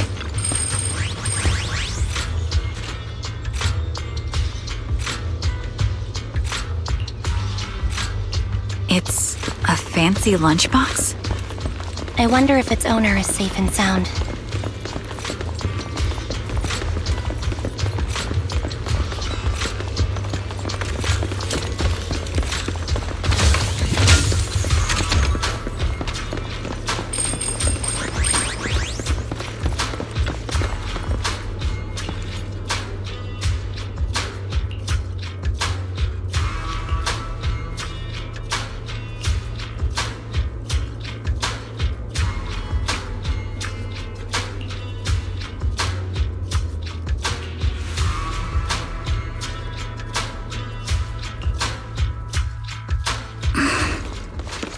What's wrong, Vivian?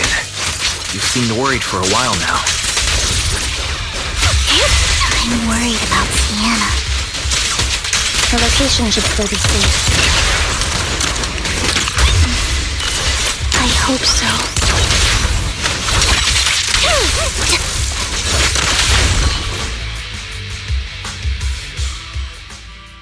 Could the ring be in that gas tank?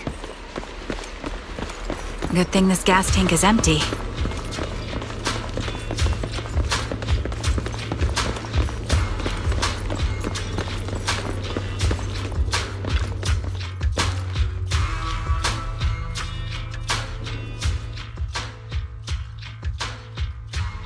Her vital signs are gone. What happened? I guess this was her final scam. There's one thing I must remind you. Your time is running out.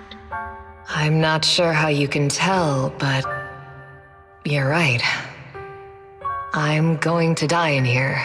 That's my plan. I'm very sick and don't have much longer. If I try to get treatment, it'll just be a burden on my daughter. So I scam my way through a bunch of physical exams and managed to take out a hollow corruption policy through Ravenlock Insurance. Once some time has passed, could you please take my corrupted body out of the hollow? That will secure a generous compensation package for my daughter. It's only what the Ravenlocks owe me.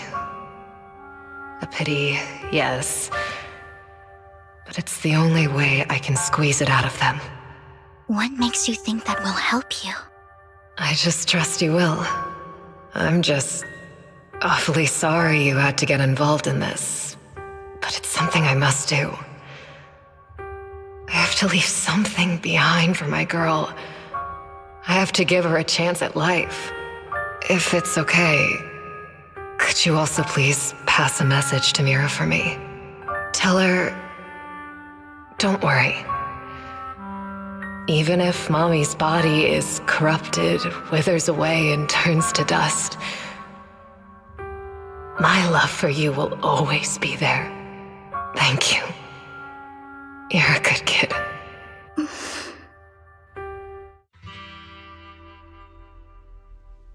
She was betting that we'd help her. So, you were aware of this the whole time? Yes. Because I saw it.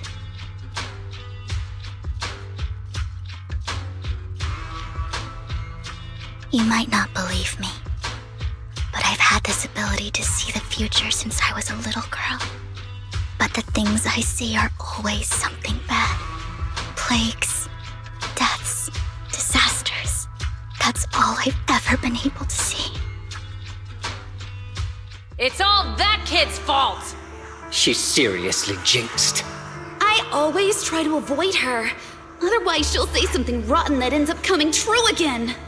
Prophecies, she says. Like she's not the one bringing the bad luck upon us. It wasn't me. I didn't do anything. Sorry. I'm sorry. What good is saying you're sorry? Things like this keep happening every time you open your mouth. How unlucky. She shouldn't be here. Nobody wants her around. If only she would just disappear. I just wanted to warn you all. I'm sorry.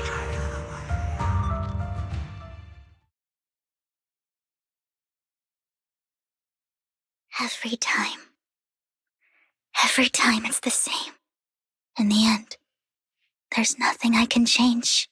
Sometimes I even wonder whether it's me predicting these things, or if my very existence is manifesting these calamities. Vivian, it's not your fault. You were just trying to be kind and warn them about impending disasters. I can tell it's never been easy for you. Thank you. No matter what. I just hope she finally gets to rest in peace. I hope no misfortune, whether I foresee it or not, ever happens to anyone.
Roxy, do you believe that the future can be changed?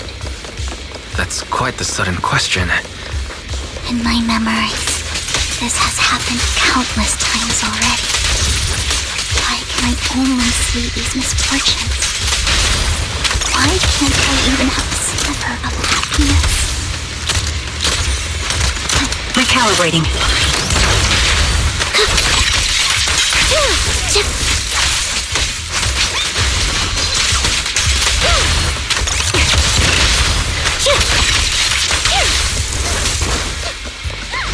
Ether vision activate.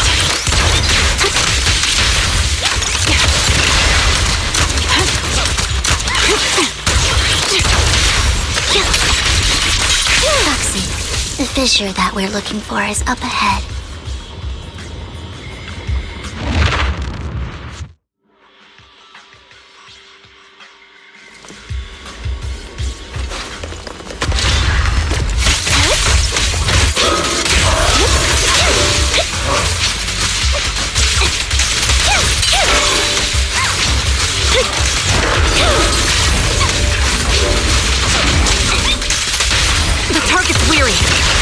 I'm on it.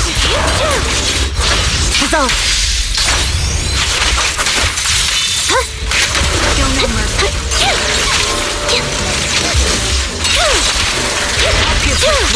Quick shot. The mill is down stratified. I think it's about time. We should take that lady out of the hollow. You guys go on. Thank you. She gave us the intel we needed, so this is the least we could do. I hope everything else goes well for you. Master Proxy, is there anything you'd like to know? You can just ask. Can you tell me a little more about your visions of misfortune? It's a really long story. These premonitions I see are not within my control, and they always come to me in a flash, like a flood of images in my mind. Most of the time, I see death, disease, accidents, and disasters. Of course, there are also some non-fatal mutilations. But every time, without exception, they end up happening. And I can never prevent or change them. That's all I have to say about it. If that offends Master Proxy and you don't want to hang out with me anymore, then I can understand. Why would I be offended? That's just who you are, Vivian. Besides, we're friends. I've always considered this ability as a curse. It's not a curse. Actually, I think you've been given a gift. Thank you. Really? Well, it's getting late. Bringer's belongings ought to be around here somewhere. Let's take a closer look. To the previous clues, what Bringer left behind is hidden inside a vending machine.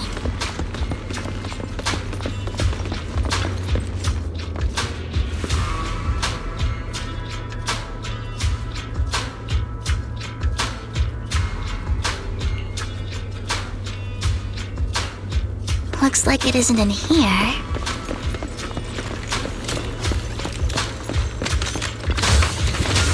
Let's try this vending machine. It might be the one we're looking for.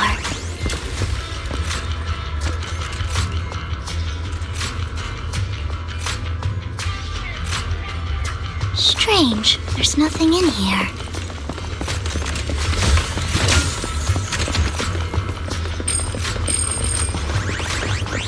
This vending machine looks a little suspicious too. I have a feeling it might be inside this one.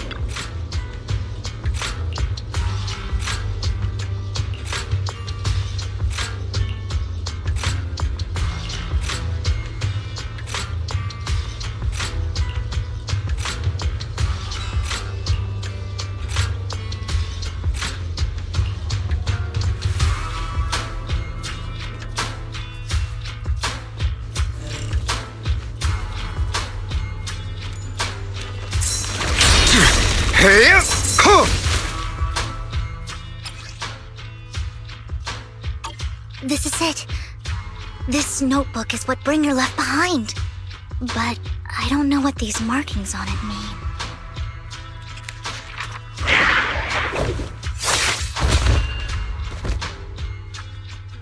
Well, hello, Master Proxy. It's been a while.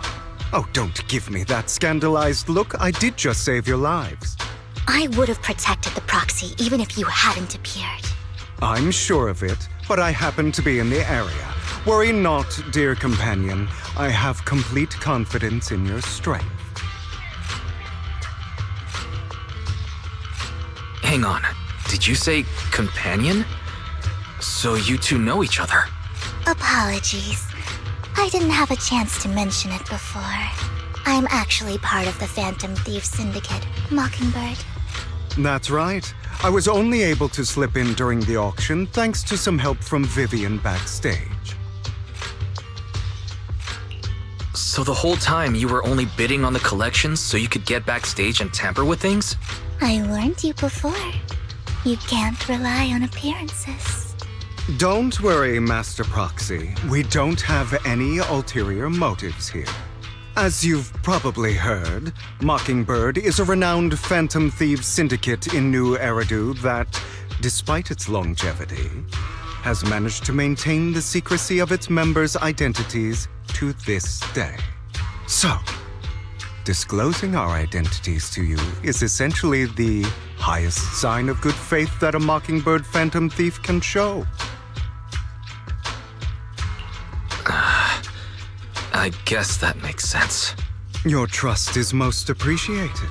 Mockingbird's purpose is very simple, really. To form long-standing and cooperative relationships with outstanding proxies, like yourself. We need your abilities. Before you make any decisions, please allow me to briefly explain the concept behind the Mockingbird Syndicate. We all know there isn't anything in this world that's fair. A prime example being the uneven distribution of wealth. People from tops splurge on luxurious collectibles, while the poor have to gamble with their own lives just to get by. Of course, besides wealth, there's also an unequal distribution in this world of happiness and suffering, hope and despair, love and hate. It's all just so unfair. Somebody has to do something to tilt the balance of the scales. And thus Mockingbird was born. We take from those who have far more than they deserve and give it to those who deserve to have more. If you ask me, that's enough to be considered a form of justice. All right, that makes sense. I can agree with that. Thank you. I knew if anyone, you'd understand. However, aside from these philosophical considerations, we also have a crisis on our hands to deal with. As you know, the Exaltists are plotting to use the power of sacrifice to launch an attack on all of New Eridu. We can provide you with all the latest intel, just like that notebook you found. Something those pompous housekeepers would never be willing to do. And the most crucial part of this whole game, the sacrifice core, is currently in my possession. I think that makes this a highly competitive deal. We share the same goal for the moment, stopping the impending disaster from playing out.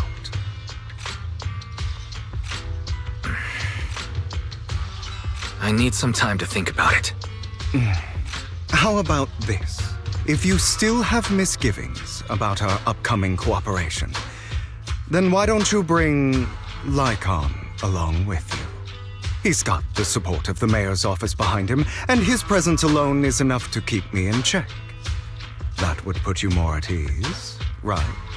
Of course, you're welcome to bring some other friends along, provided they aren't from public security or HSO. Well, if you're willing to let my friends come along, then you've got a deal. Great. It's a deal. By the way, Proxy, this is for you. Consider it a souvenir commemorating our first time working together. For now, we'll carefully look through the contents of that notebook. I'll contact you if anything comes up.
How about it?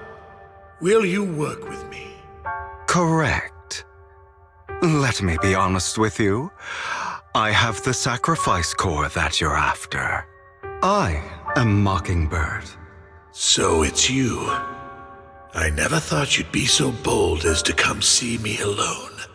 Relax, my friend.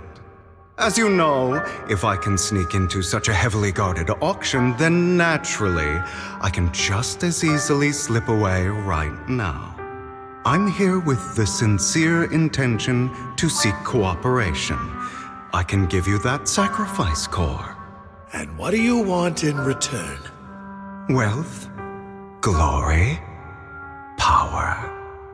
The things everyone else in the world wants, I want them too. And I'm confident that as the current heir to the Ravenlock family, those are all things you can give me. Then you've certainly come to the right place. My family is working on a big project. If things come to fruition, Ravenlock's status in Tops will significantly improve. At which point, I'll be sure to leave a spot for you. Naturally, as an outsider, you're precluded from handling any of our core business. But profits from the scraps alone will be enough to set you up for life. Mr. Hartman, I think you've misunderstood me.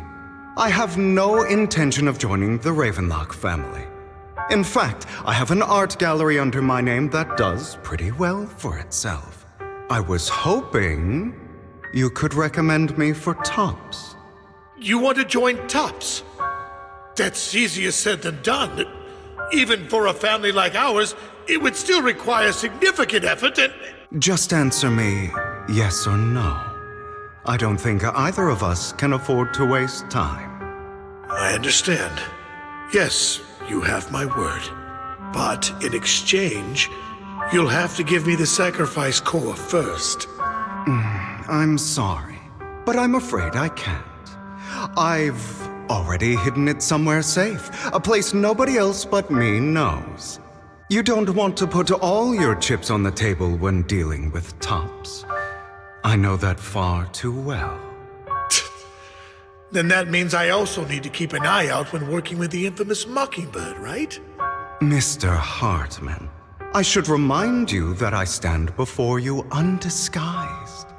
Coming from a phantom thief who's never publicly revealed his identity, shouldn't that be sufficient assurance?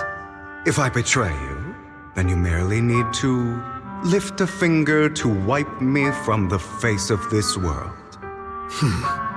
You do make a valid point there. In that case, you have a deal. I appreciate your trust. Why don't we celebrate our new partnership with a toast?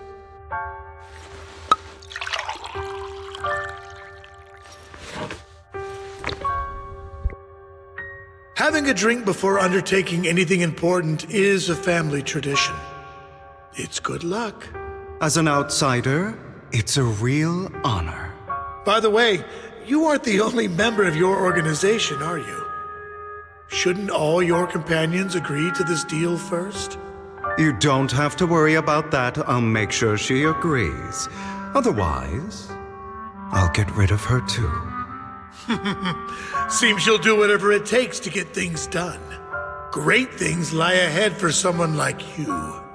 All right, let's leave it at that for today. I'll contact you about what to do next. That's him! He's the one who killed Serena! She was the only one who was ever any good to him, right? That's how he repays her? That's why they say once a mongrel, always a mongrel. Just look into his eyes. Father! We have to punish him! Serena had been ranking ahead of him. Hugo must have poisoned her water so he could pass her. Pure evil. Typical for an impure bloodline. He should have been kicked out ages ago. Hugo, did you do all this? Yes, it was me.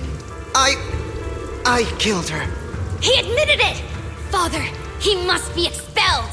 He has no right to live under the same roof as us. Why don't we reunite him with Serena then? Nobody would ever know. Hugo, well done. My children, how many times have I told you before? In this world, only the most ruthless, cruel, and unscrupulous of people ever make it to the top. Like Hugo here, who was willing to murder his only true loved one without a second thought. Only someone with the means and the gumption to do that is qualified to be my heir. But I... It's all over now, and the results are obvious. The winner of this month's assessment is Hugo. As for the rest of you, go to the usual place for the punishment you deserve. But Father, before this, I was number one. As I've told you before, there's only room for one winner in this family. You're still a loser, even if it's by the smallest margin. And there's no reason for a loser to exist. This is all for your own good. Do you understand? Go on now. Receive your punishment for the sake of the family. Yes, I understand. I'm sorry.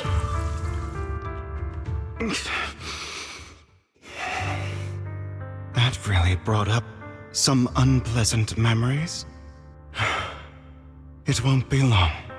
Soon, it'll all be over.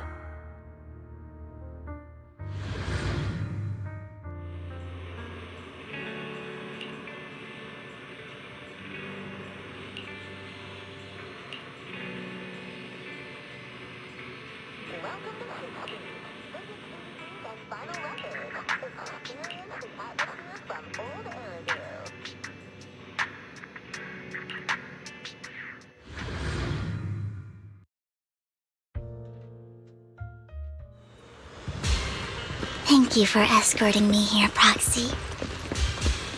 Today was quite eventful. If I were to head back now, I probably wouldn't be able to fall asleep. You're a child that only brings misfortune. People have been saying that about me for a long time. I used to feel hurt and resentful. But now that I think about it, it's perfectly normal for people to react that way. Why do I only predict suffering? If I could predict happy things, joyful things, would people like me a little more? Maybe. Fate truly is set in stone. Often, I want to help these people avoid their miserable fates. For a time, I even thought that I was successful, that I could change people's destiny. But it was all an illusion. In the end, I couldn't do anything at all. So, I was really happy when you said that my abilities weren't a curse, but a gift. Thank you, Proxy. I'm so glad to have met you. And you're also a fan of Lord Phaethon. It's like we were fated to meet. I don't know why, but I feel completely at ease when I'm by your side. I feel like I'm free from judgment, from blame. Like, I don't need to worry about anything, and can just be my own true self. Perhaps people really do possess an aura, and ours just so happen to be extremely compatible. By the way, you asked me before about Hugo. I don't really know much about him. He rarely ever talks about his past. But judging from his eye colors, you can guess he's probably the bastard son of a renowned family. I think his mother was very worried about his different colored eyes, and even wanted to get rid of him at one point. But then his family offered a huge price and bought him off his mother for some reason. And just like that, he moved from a leaky and drafty boarding room to a luxurious mansion. But he's also mentioned that the extravagant home is actually like hell for him. I think it's probably because the family treats him terribly. I digress. He ran away and ended up meeting Lycon and his master.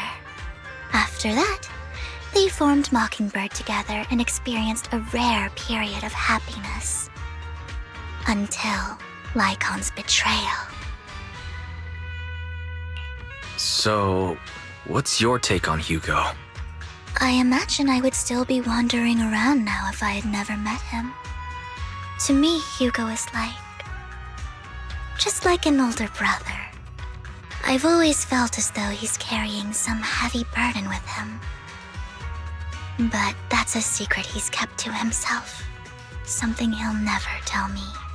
Sometimes when I look into his eyes, I can feel that he's really struggling with something. Even though he may say some extreme things, Hugo really isn't a bad person. I think one day he'll tell me his secret. Until then, I just have to wait. Wait and trust him.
It appears we're the first to arrive. I thought we were running late. This might sound weird, but it's nice to think about getting to work with you from now on. I don't really know why that makes me feel so happy. Oh, it's because we're fellow fans! Anyone who likes Lord Phaethon can't be a bad guy. You're right. Of course, Lord Phaethon is the greatest there will ever be, but you're definitely the best proxy I've ever met in person. Hugo told me before that you're really skilled. And he said we'd get along great. I never expected he'd be so right. Oh, by the way, would you like to come by my place if you have time later? I have a huge collection of Lord Phaethon merch. Phaethon, Lord Phaethon doesn't have any merch out there, right? I mean, we don't even know what he looks like, for starters. It's all my own original merch, like screenshots of old Internet comments. I print them out and turn them into postcards. Plus the avatars Lord Phaethon's used, the music playlists they recommend. I've organized it all. I'd love to show it all to you if we get the chance. Well, I appreciate the thought. Speaking of which, what's taking those two so long? Hugo said he had some preparations to do before entering the Hollow. I wonder how that's coming along.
This is getting to be more than just a coincidence, don't you think?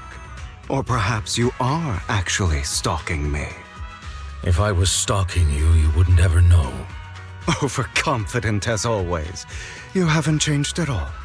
We just make it a habit to check the state of our weapons prior to combat. Thanks for that little reminder. I almost forgot. I didn't expect you to let me join. What else could I do? Master Proxy would have insisted on having you join us. I never expected for us to have a chance to enjoy some pleasant conversation like this, without our weapons drawn, that is.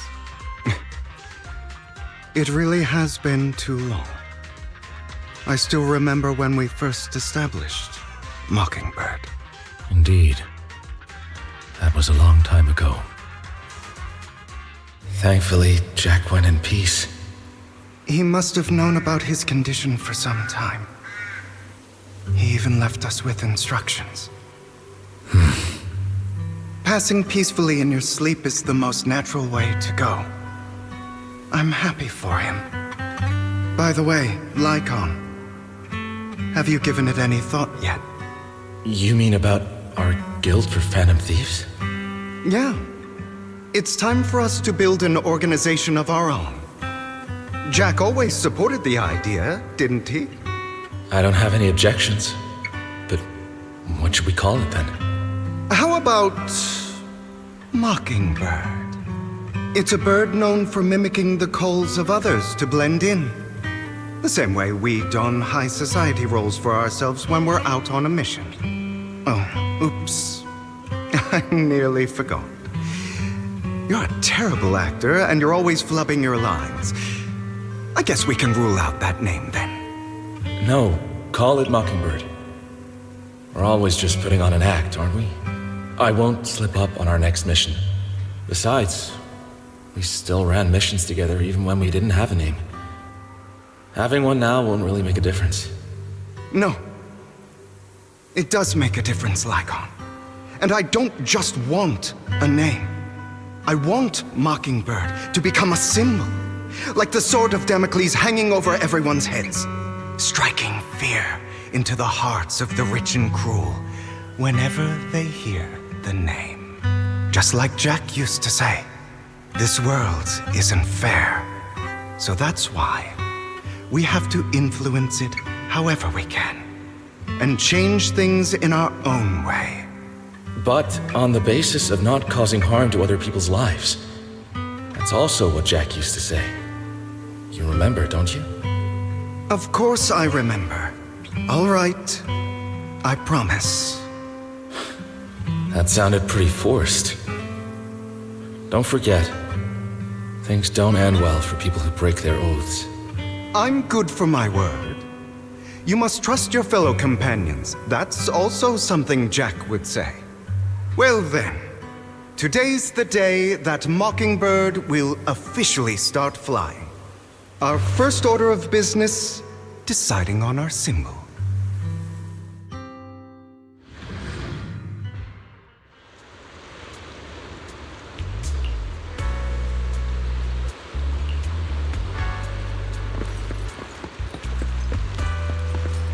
Looks like we're all here. Hugo, you're late again. Do forgive me. Someone was pestering me and wasting my precious time.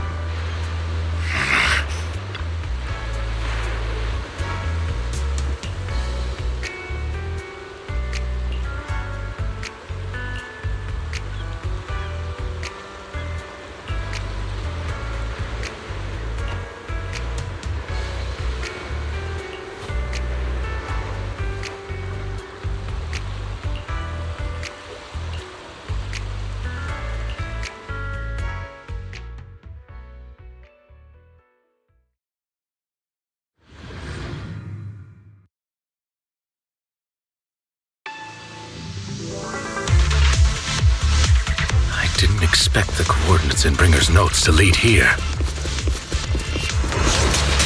Oh, are you familiar with this place? More familiar than you, it seems. Proxy, if they're being too noisy, night protection.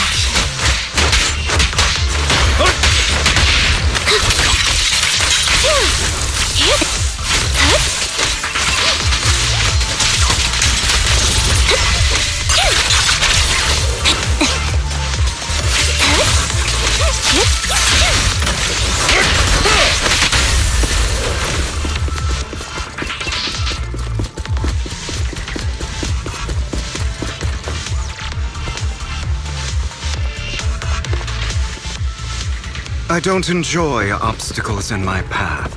The generator room should be nearby. Over here. Wow, you really know this place like the back of your paw. Master Proxy, I hate to be the bearer of bad news, but there's something wrong with the circuit. It seems to be blocked. Don't tell me. Victoria Housekeeping's high and mighty attendants can't even fix a simple circuit. I can fix it, but I'll need a circuit diagram before I can do anything. I've seen diagrams for this type of circuit before. It's a pity that we're unable to connect to the outside world from inside the hollow.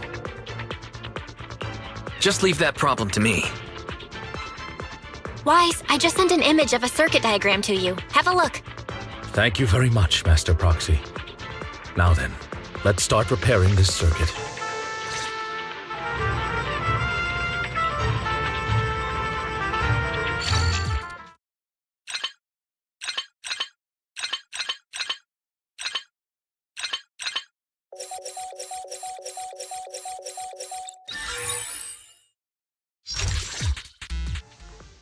The circuit is fixed.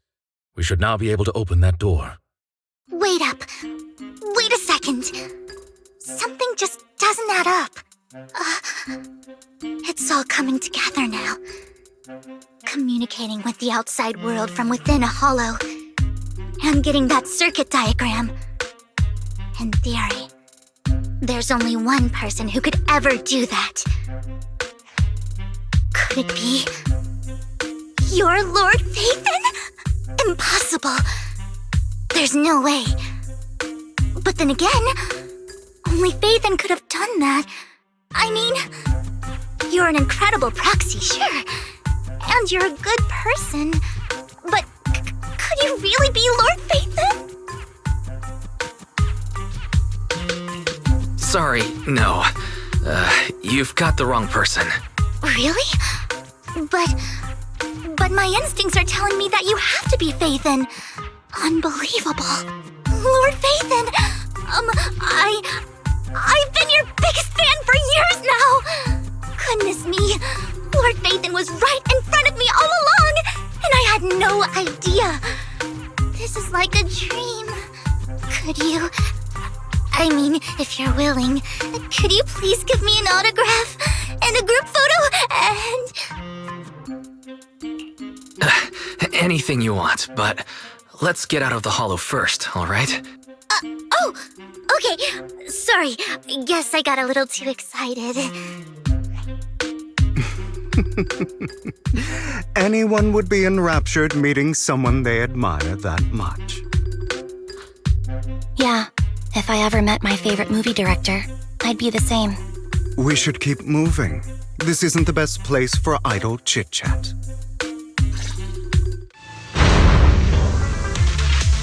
The door's finally open.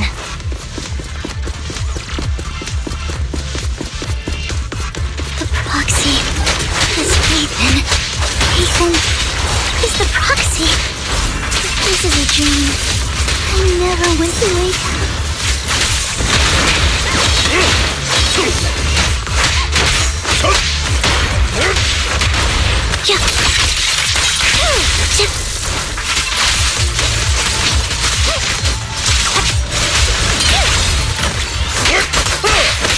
The fissure over there should lead to our destination.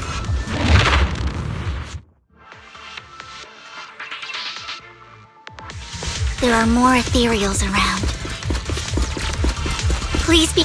Lycon, your fighting style wasn't so reserved in the past. I've matured. You call this mature? You're just being pretentious.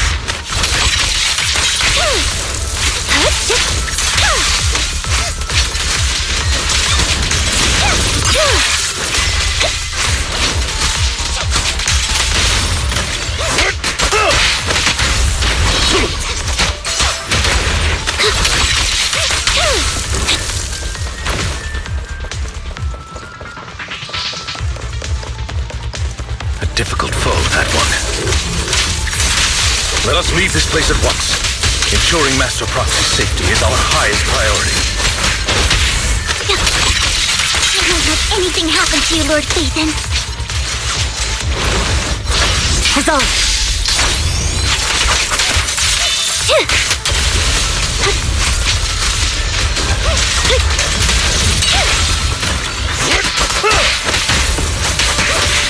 This. Lord Phaethon, how are you feeling? Are you tired? Do you need a break? Some food? Water? Thank you for your concern. I'm fine.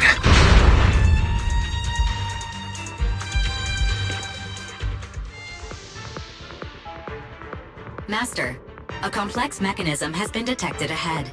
To pass through, you need to activate all 3 smaller mechanisms. Suggestion: split up and handle them simultaneously to save time. So, we have to head to 3 different places to crack this thing. Huh? We're splitting into 3 groups? In that case, I'll protect you, Master Proxy! I can take care of one myself. That leaves the last one to me, then. You should go with Hugo. What's that supposed to mean? We get along just fine, don't we, Miss Cunninghair? I don't know what's going on with you two, but you've been bickering the whole time. It's annoying. This is a good chance for you guys to build some rapport. Anby's got a point. Hugo, just go with Lycon. You just want to be alone with your Lord Faithin, don't you, Vivian?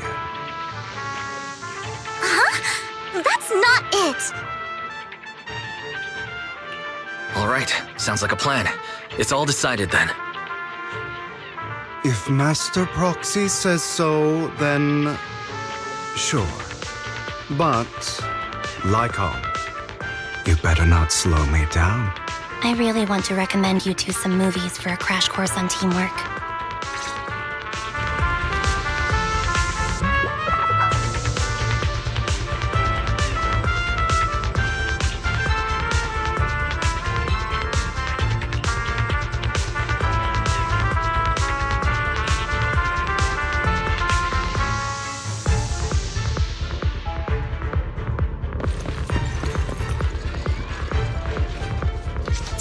Lord Faithin, there are too many ethereals here.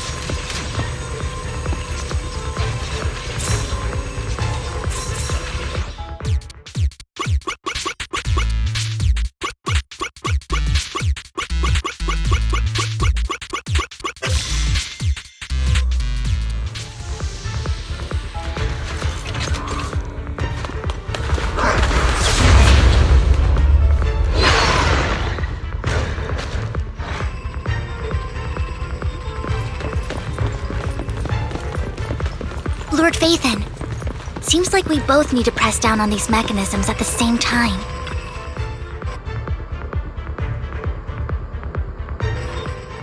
Sure enough, Lord Faithin and I share a deeper connection. Sorry, I hope I'm not being too forward. Goodness me, somehow I'm fighting alongside Lord Faithin. It's like all my dreams are coming true. I'm going to wake up any second now, aren't I? No, this isn't a dream. I'm real. See? You can even hold my hand. Not only is Lord Faithin incredible, but super kind. That's it. I pledge to be a die-hard Lord Faithin fan until my very last breath.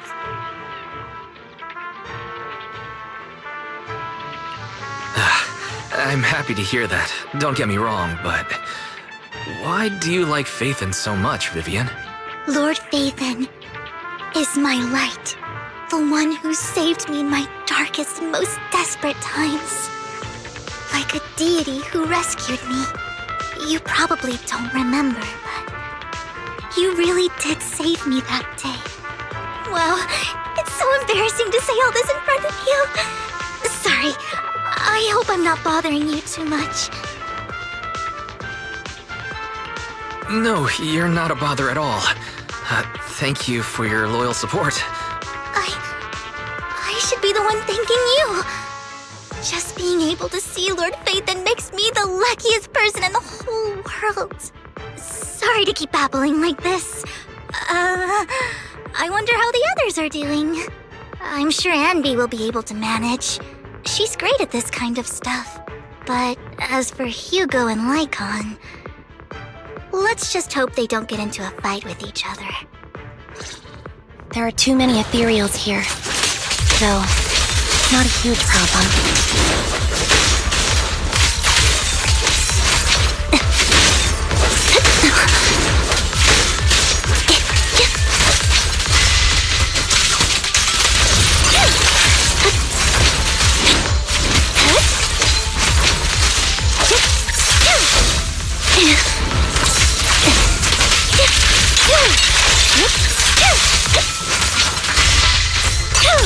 Right over.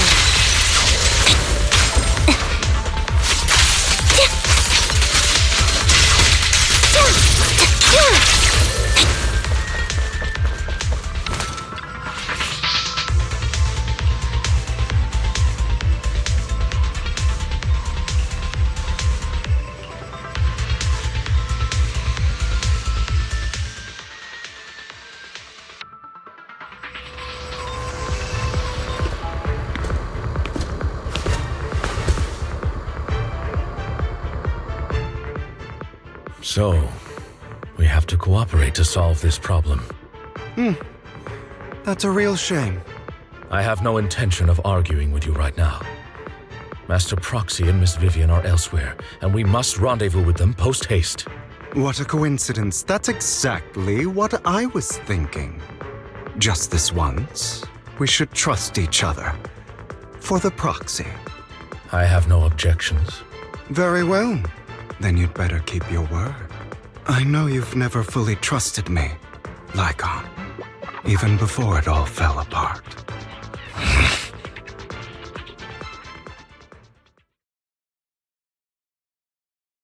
You wanted to speak to me alone? I know you and Hugo are as thick as thieves and don't hide anything from one another. But you can't tell him what I'm about to tell you. Did something happen with him? Hugo is an intelligent and gifted child. He learns everything I teach with ease. In time, he'll grow beyond me. Reach a place where people will marvel and look up to him as a beacon. Yeah. As much as I hate to admit it, he always picks things up just a teeny bit quicker than me. But none of that matters, because I can overpower him easy. I don't think being gifted is a good thing for him. What do you mean? He bears a dark and painful past. What he was taught, the hatred he was faced with, everything he picked up. It's all become an integral, inseparable part of him. I believe that beautiful flowers can blossom even in the darkest abyss. But the roots of that flower would draw from evil instead of good. Hatred instead of love. It's a curse that flows through his lineage. A curse that fate branded him with. I've seen far too many people like that throughout this long life of mine. They struggle with this curse their whole lives. But they all end up failing in the end. The path of light is narrow and fleeting. And the darkness is filled with such temptation that dropping your guard for even just a moment can send you spiraling straight into the abyss. Do you mean Hugo's going to be a bad guy? I don't know. I hope he'll always stay true to his heart. That he won't give in to hatred and ambition. That he won't become the dragon that must be slain. But he has inherited the seed of evil. You cannot let it take root. I'm afraid I won't be there to help you. There's not much life left in this old body of mine. So then, Lycon, promise me now, you must hold his chain tight. To restrain him. To stop him. And when necessary, to choke him.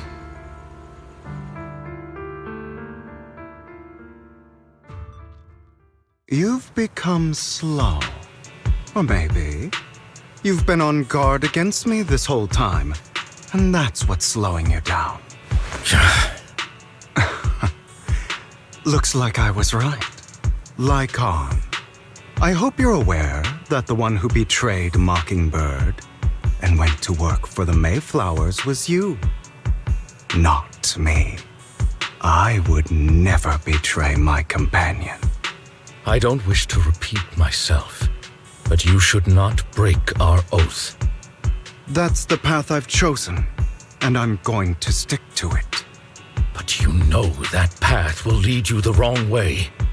Who are you to lecture me about right and wrong?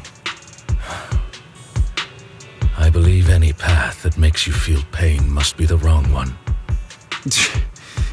Your disgusting sympathies make me sick, Lycon.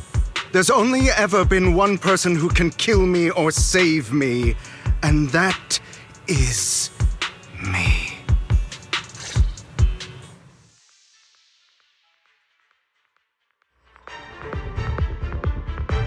Great, it worked!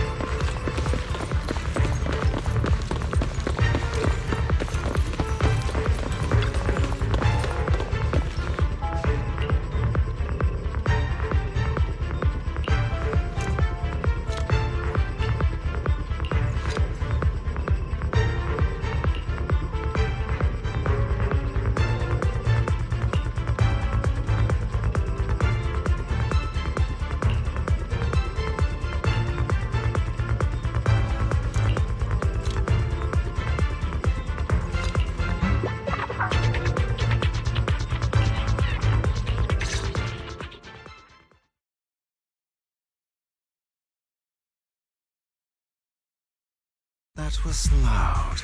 What's happening up ahead? Hold on, everyone. I'll go check it out. It's probably multiple ethereals attacking. Just in case, I'll go with you. Vivian, you should go with them too. Keep an eye on Lycon, will you? I'm worried he might sell us out to the mayor when he gets the chance. I'd never do that. But if Miss Vivian wishes to join us, she's more than welcome. Okay. Then I'll go with you. Why do you look so nervous? I've spent so much time by your side already. I need to get away from Lord Phaethon for a little bit, or I might die from this overwhelming happiness. If that's the case, Miss Vivian, feel free to come along with me. Okay. All right. So, how does it feel to be worshipped, Lord Phaethon? You had that figured out a while ago, didn't you? Sharp as always. But of course, I couldn't spoil it for her. She has to figure it out on her own. That's what makes it special. Not only that, you asked Lycon and Vivian to leave for some reason. Is there something you'd like to say to me? I can't keep anything from you, can I? I've always treated Vivian like my own little sister. Maybe it's just a coincidence, but she looks a lot like Serena. I think I mentioned it before. Serena was my half-sister. She passed away a long time ago. Vivian really likes you, whether you're Phaethon or just wise. Of course, I also have a lot of respect for someone like you. Strong, fair, and genuinely kind. So I hope... I beg you, please keep her safe. Hang on. What's that supposed to mean?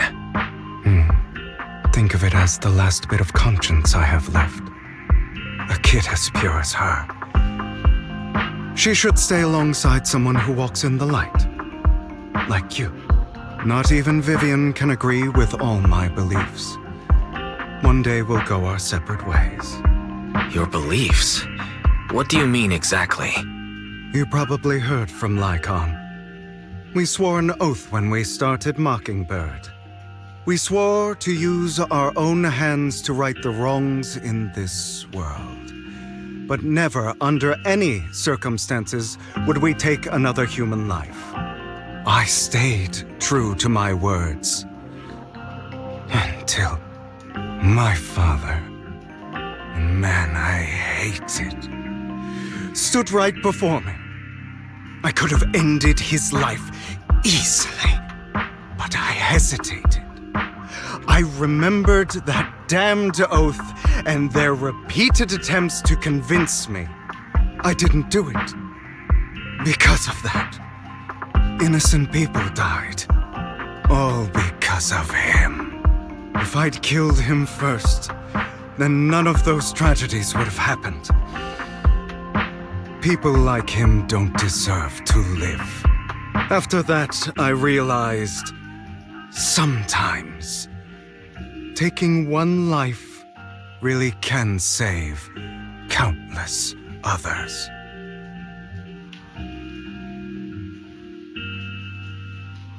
I understand where you're coming from. I knew you'd understand. Vivian has a good heart. I don't want her to get her hands dirty. But you know how it is. In this world, someone has to be the bad guy. So, I want to apologize to you. Why apologize all of a sudden? You're incredibly strong, kind, capable, and really, really lucky. The world needs more people like you. Remember that revenge movie I told you about, Children of Devils? I still haven't found it, but I came across another videotape with the same name. Turns out, in that story, the children of devils are actually the children of gods. Sorry for rambling. Hope you don't mind. They should be back soon. Please, look after Vivian for me.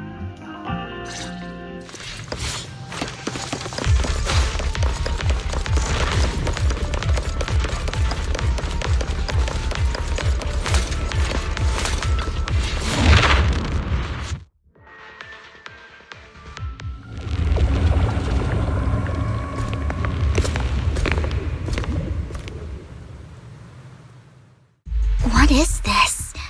It looks like a cocoon. Careful, everyone. If I'm not mistaken, that's a sacrifice in there. It appears to be in hibernation. We don't know when it'll wake up. If it does wake up, we'll be in serious trouble. Wait, those spots Bringer marked in his notebook. Are you saying each one might have a sacrifice like this? That means there must be at least a dozen of them. And that's only counting the ones we know so far. These sacrifices may still be hibernating, but the fact that there are so many of them out there is terrifying. The Exaltists must have a way to revive them. And that's not all.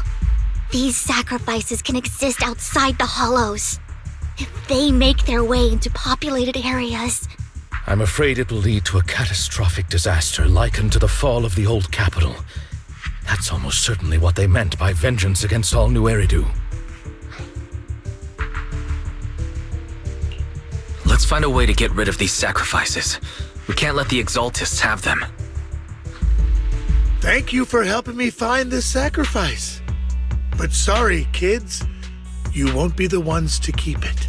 it's that annoying old man. Why is he here? I'd advise you to choose your words wisely, young lady. You're from the Ravenlock family. So it was you. That face. Oh, I know you. I heard about what happened to your friend. Truly unfortunate. If only she'd been smarter. It seems your goal was this sacrifice all along.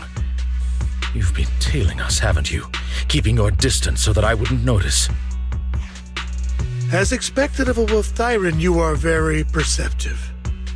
That's right. All thanks to your ex-partner, we were able to carry out our plan smoothly. My ex-partner? I'm not exactly happy being called that, but what he said is true.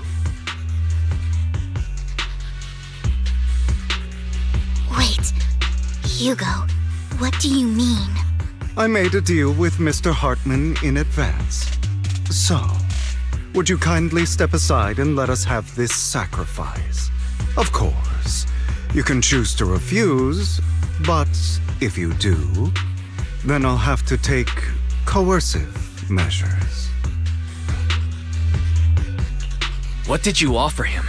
Everything we know about the sacrifices plus the core itself. But why? It's simple. I want to climb higher. Mr. Hartman offered me a chance to join Tops. Who could say no to that?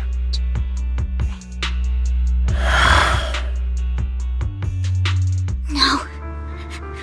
Impossible. You promised to help me investigate the Exaltists. You told me the whole point of Mockingbird was to do anything it takes to bring a little justice to this world. Was all of that just a lie? You're just too gullible, Vivian. I also told you, everybody lies. To hide their true intentions, people lie so smoothly, they don't even bat an eye.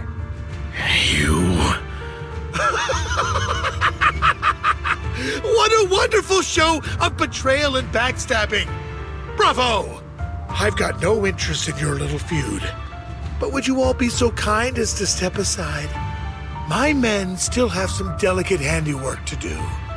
To extract that sacrifice behind you. Over my dead body.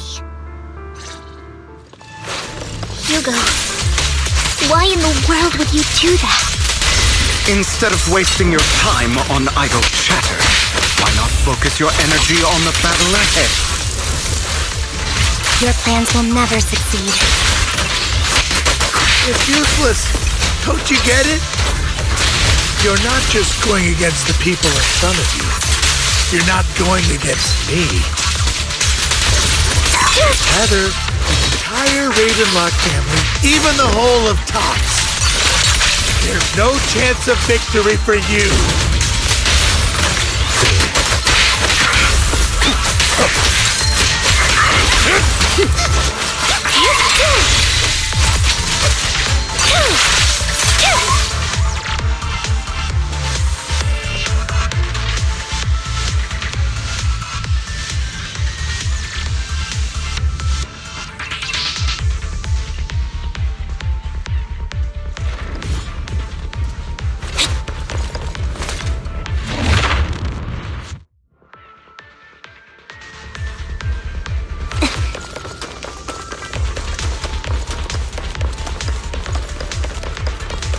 Hugo, don't make a choice you'll regret.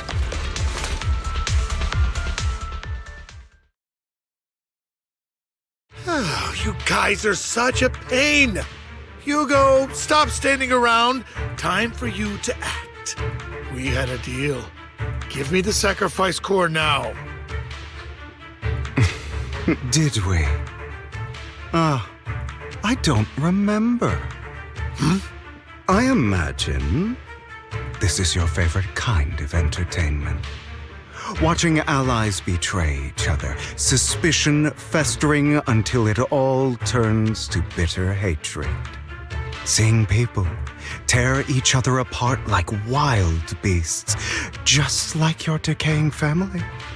Does it comfort that dead conscience of yours? You. What's that supposed to mean? I am loving the look on your face right now.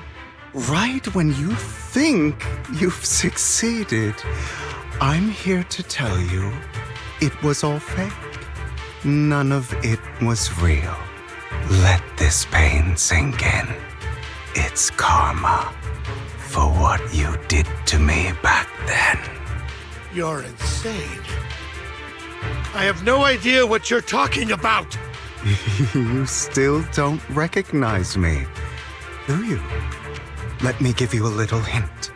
My full name is Hugo Vlad Ravenlock. That's impossible. You're part of our family? I may be an illegitimate child, but I have the same blood flowing in my veins as you. I know you. You're that bastard of his. Damn it. I could have sworn you were already.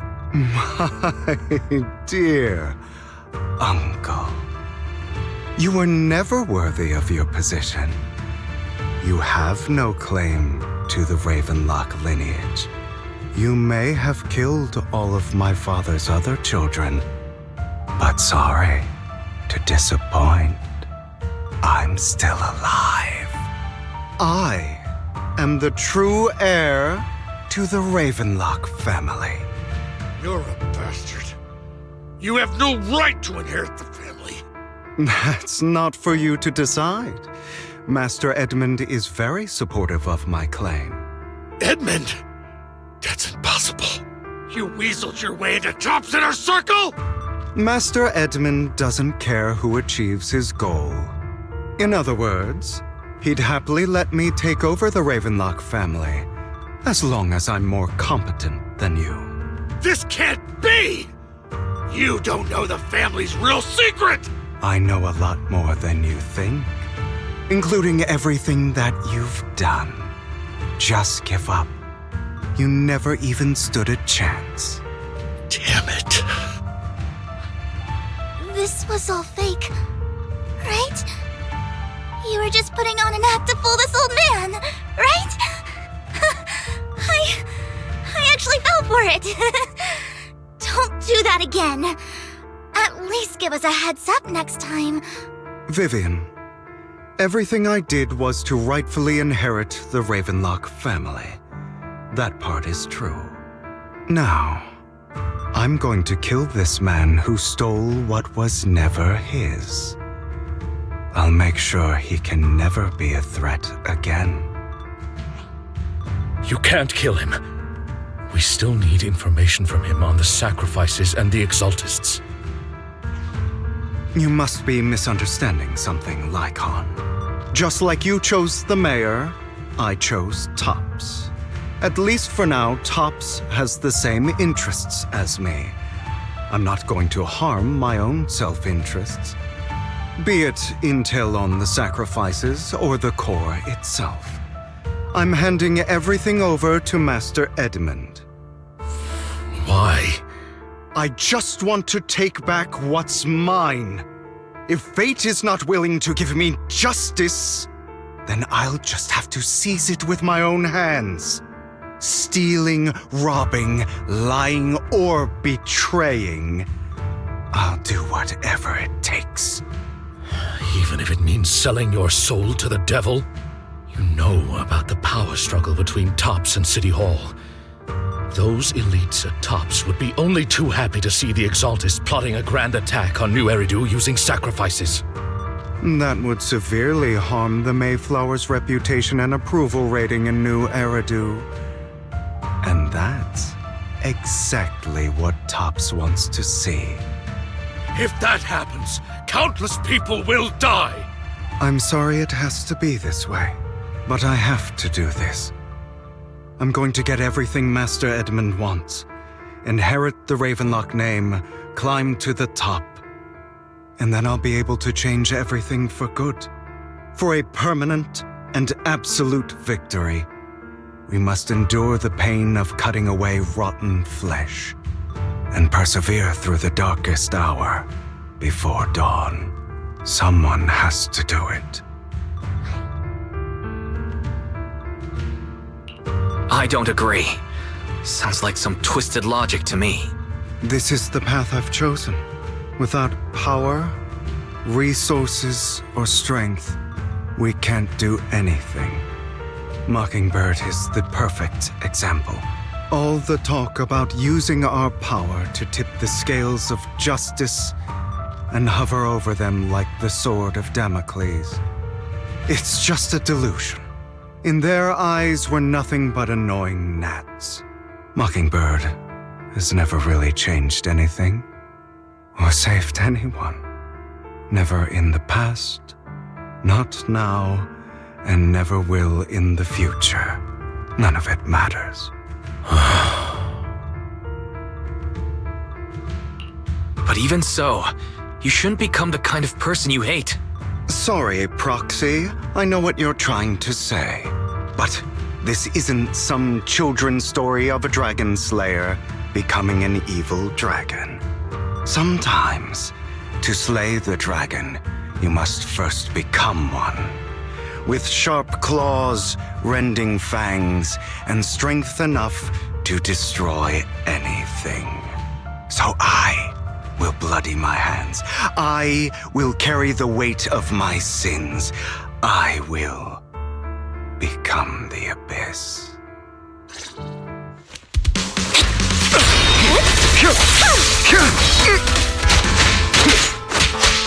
It's about time you kneel. Not bad.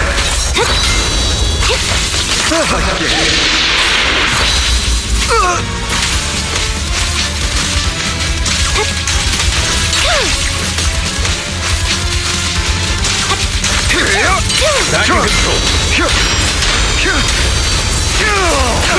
A perfect conduit. Everything you just said. Is that what you truly believe? I don't want it to end like this. There must be another way. There isn't, Vivian. This is the final lesson I'll impart to you. Those who cannot give up anything are destined to end up with nothing.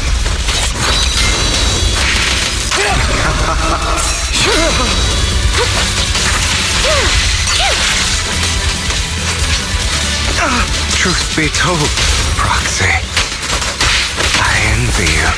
The world needs people like you.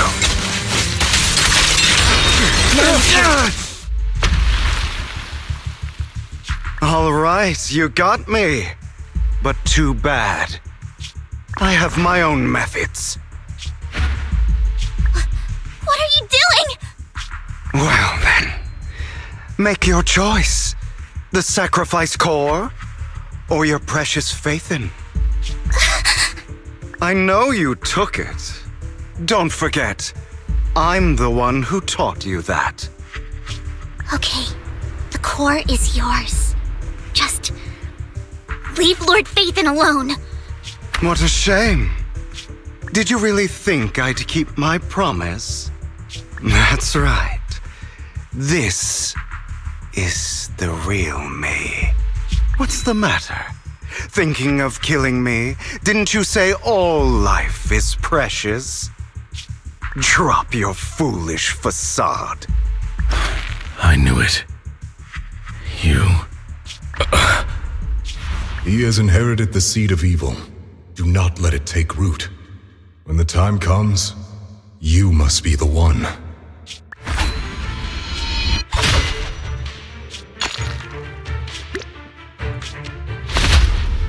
Go on, kill me. If you've got the guts, do it, traitor.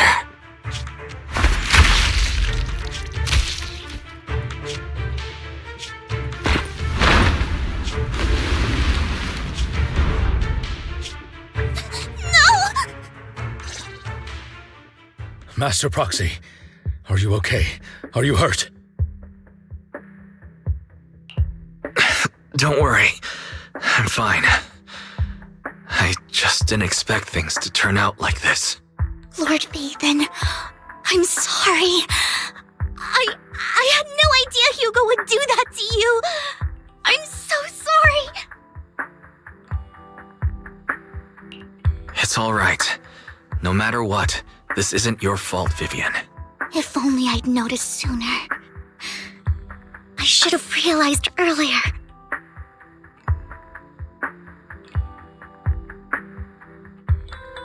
Hugo, That's a hollow down there. If you need, I can arrange for someone to go in and search for his body. That isn't necessary. To be frank, I thought you'd hate him for his betrayal, Miss Vivian. I do hate that he's keeping things from me, but all these years, Hugo's been like family to me. I believe he's still with us. His injuries were so severe. Even before he fell into that hollow, I'm afraid he might have already... I'm terribly sorry, but I must tell you, it is impossible for Hugo to be alive. My hand went through his heart. Sorry to interrupt, everyone. But just so you know, Hartman's gone. Probably slipped away during all the chaos. I'm sorry, I was so focused on Master Proxy's safety. I wasn't paying attention to him. Same, but it doesn't matter. We all know what he did. And he will pay for what he did today. Yes. I'll be reporting all of this to the mayor. He's not getting away with this. Well then, now that it's all over, let's head back.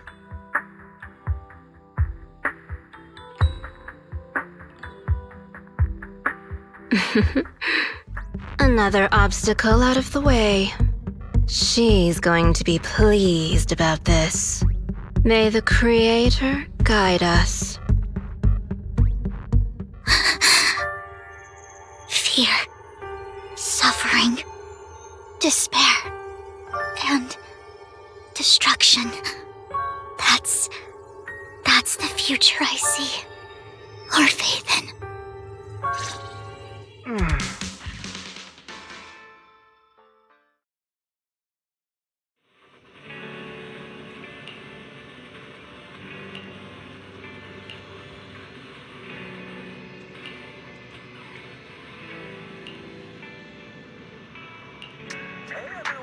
Have you heard? The Riverside Trail is up to something again. Silent disco. And it's free! It's sure to be a blast. Even Bang Boom can join. Want to go? Hurry up and grab a flyer at the newsstand to sign up.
Today, I'm a demon of delusion.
Keep the claws sharp. Out of the way! All of you, take a bang! Angelic spin! This prey is mine! It's just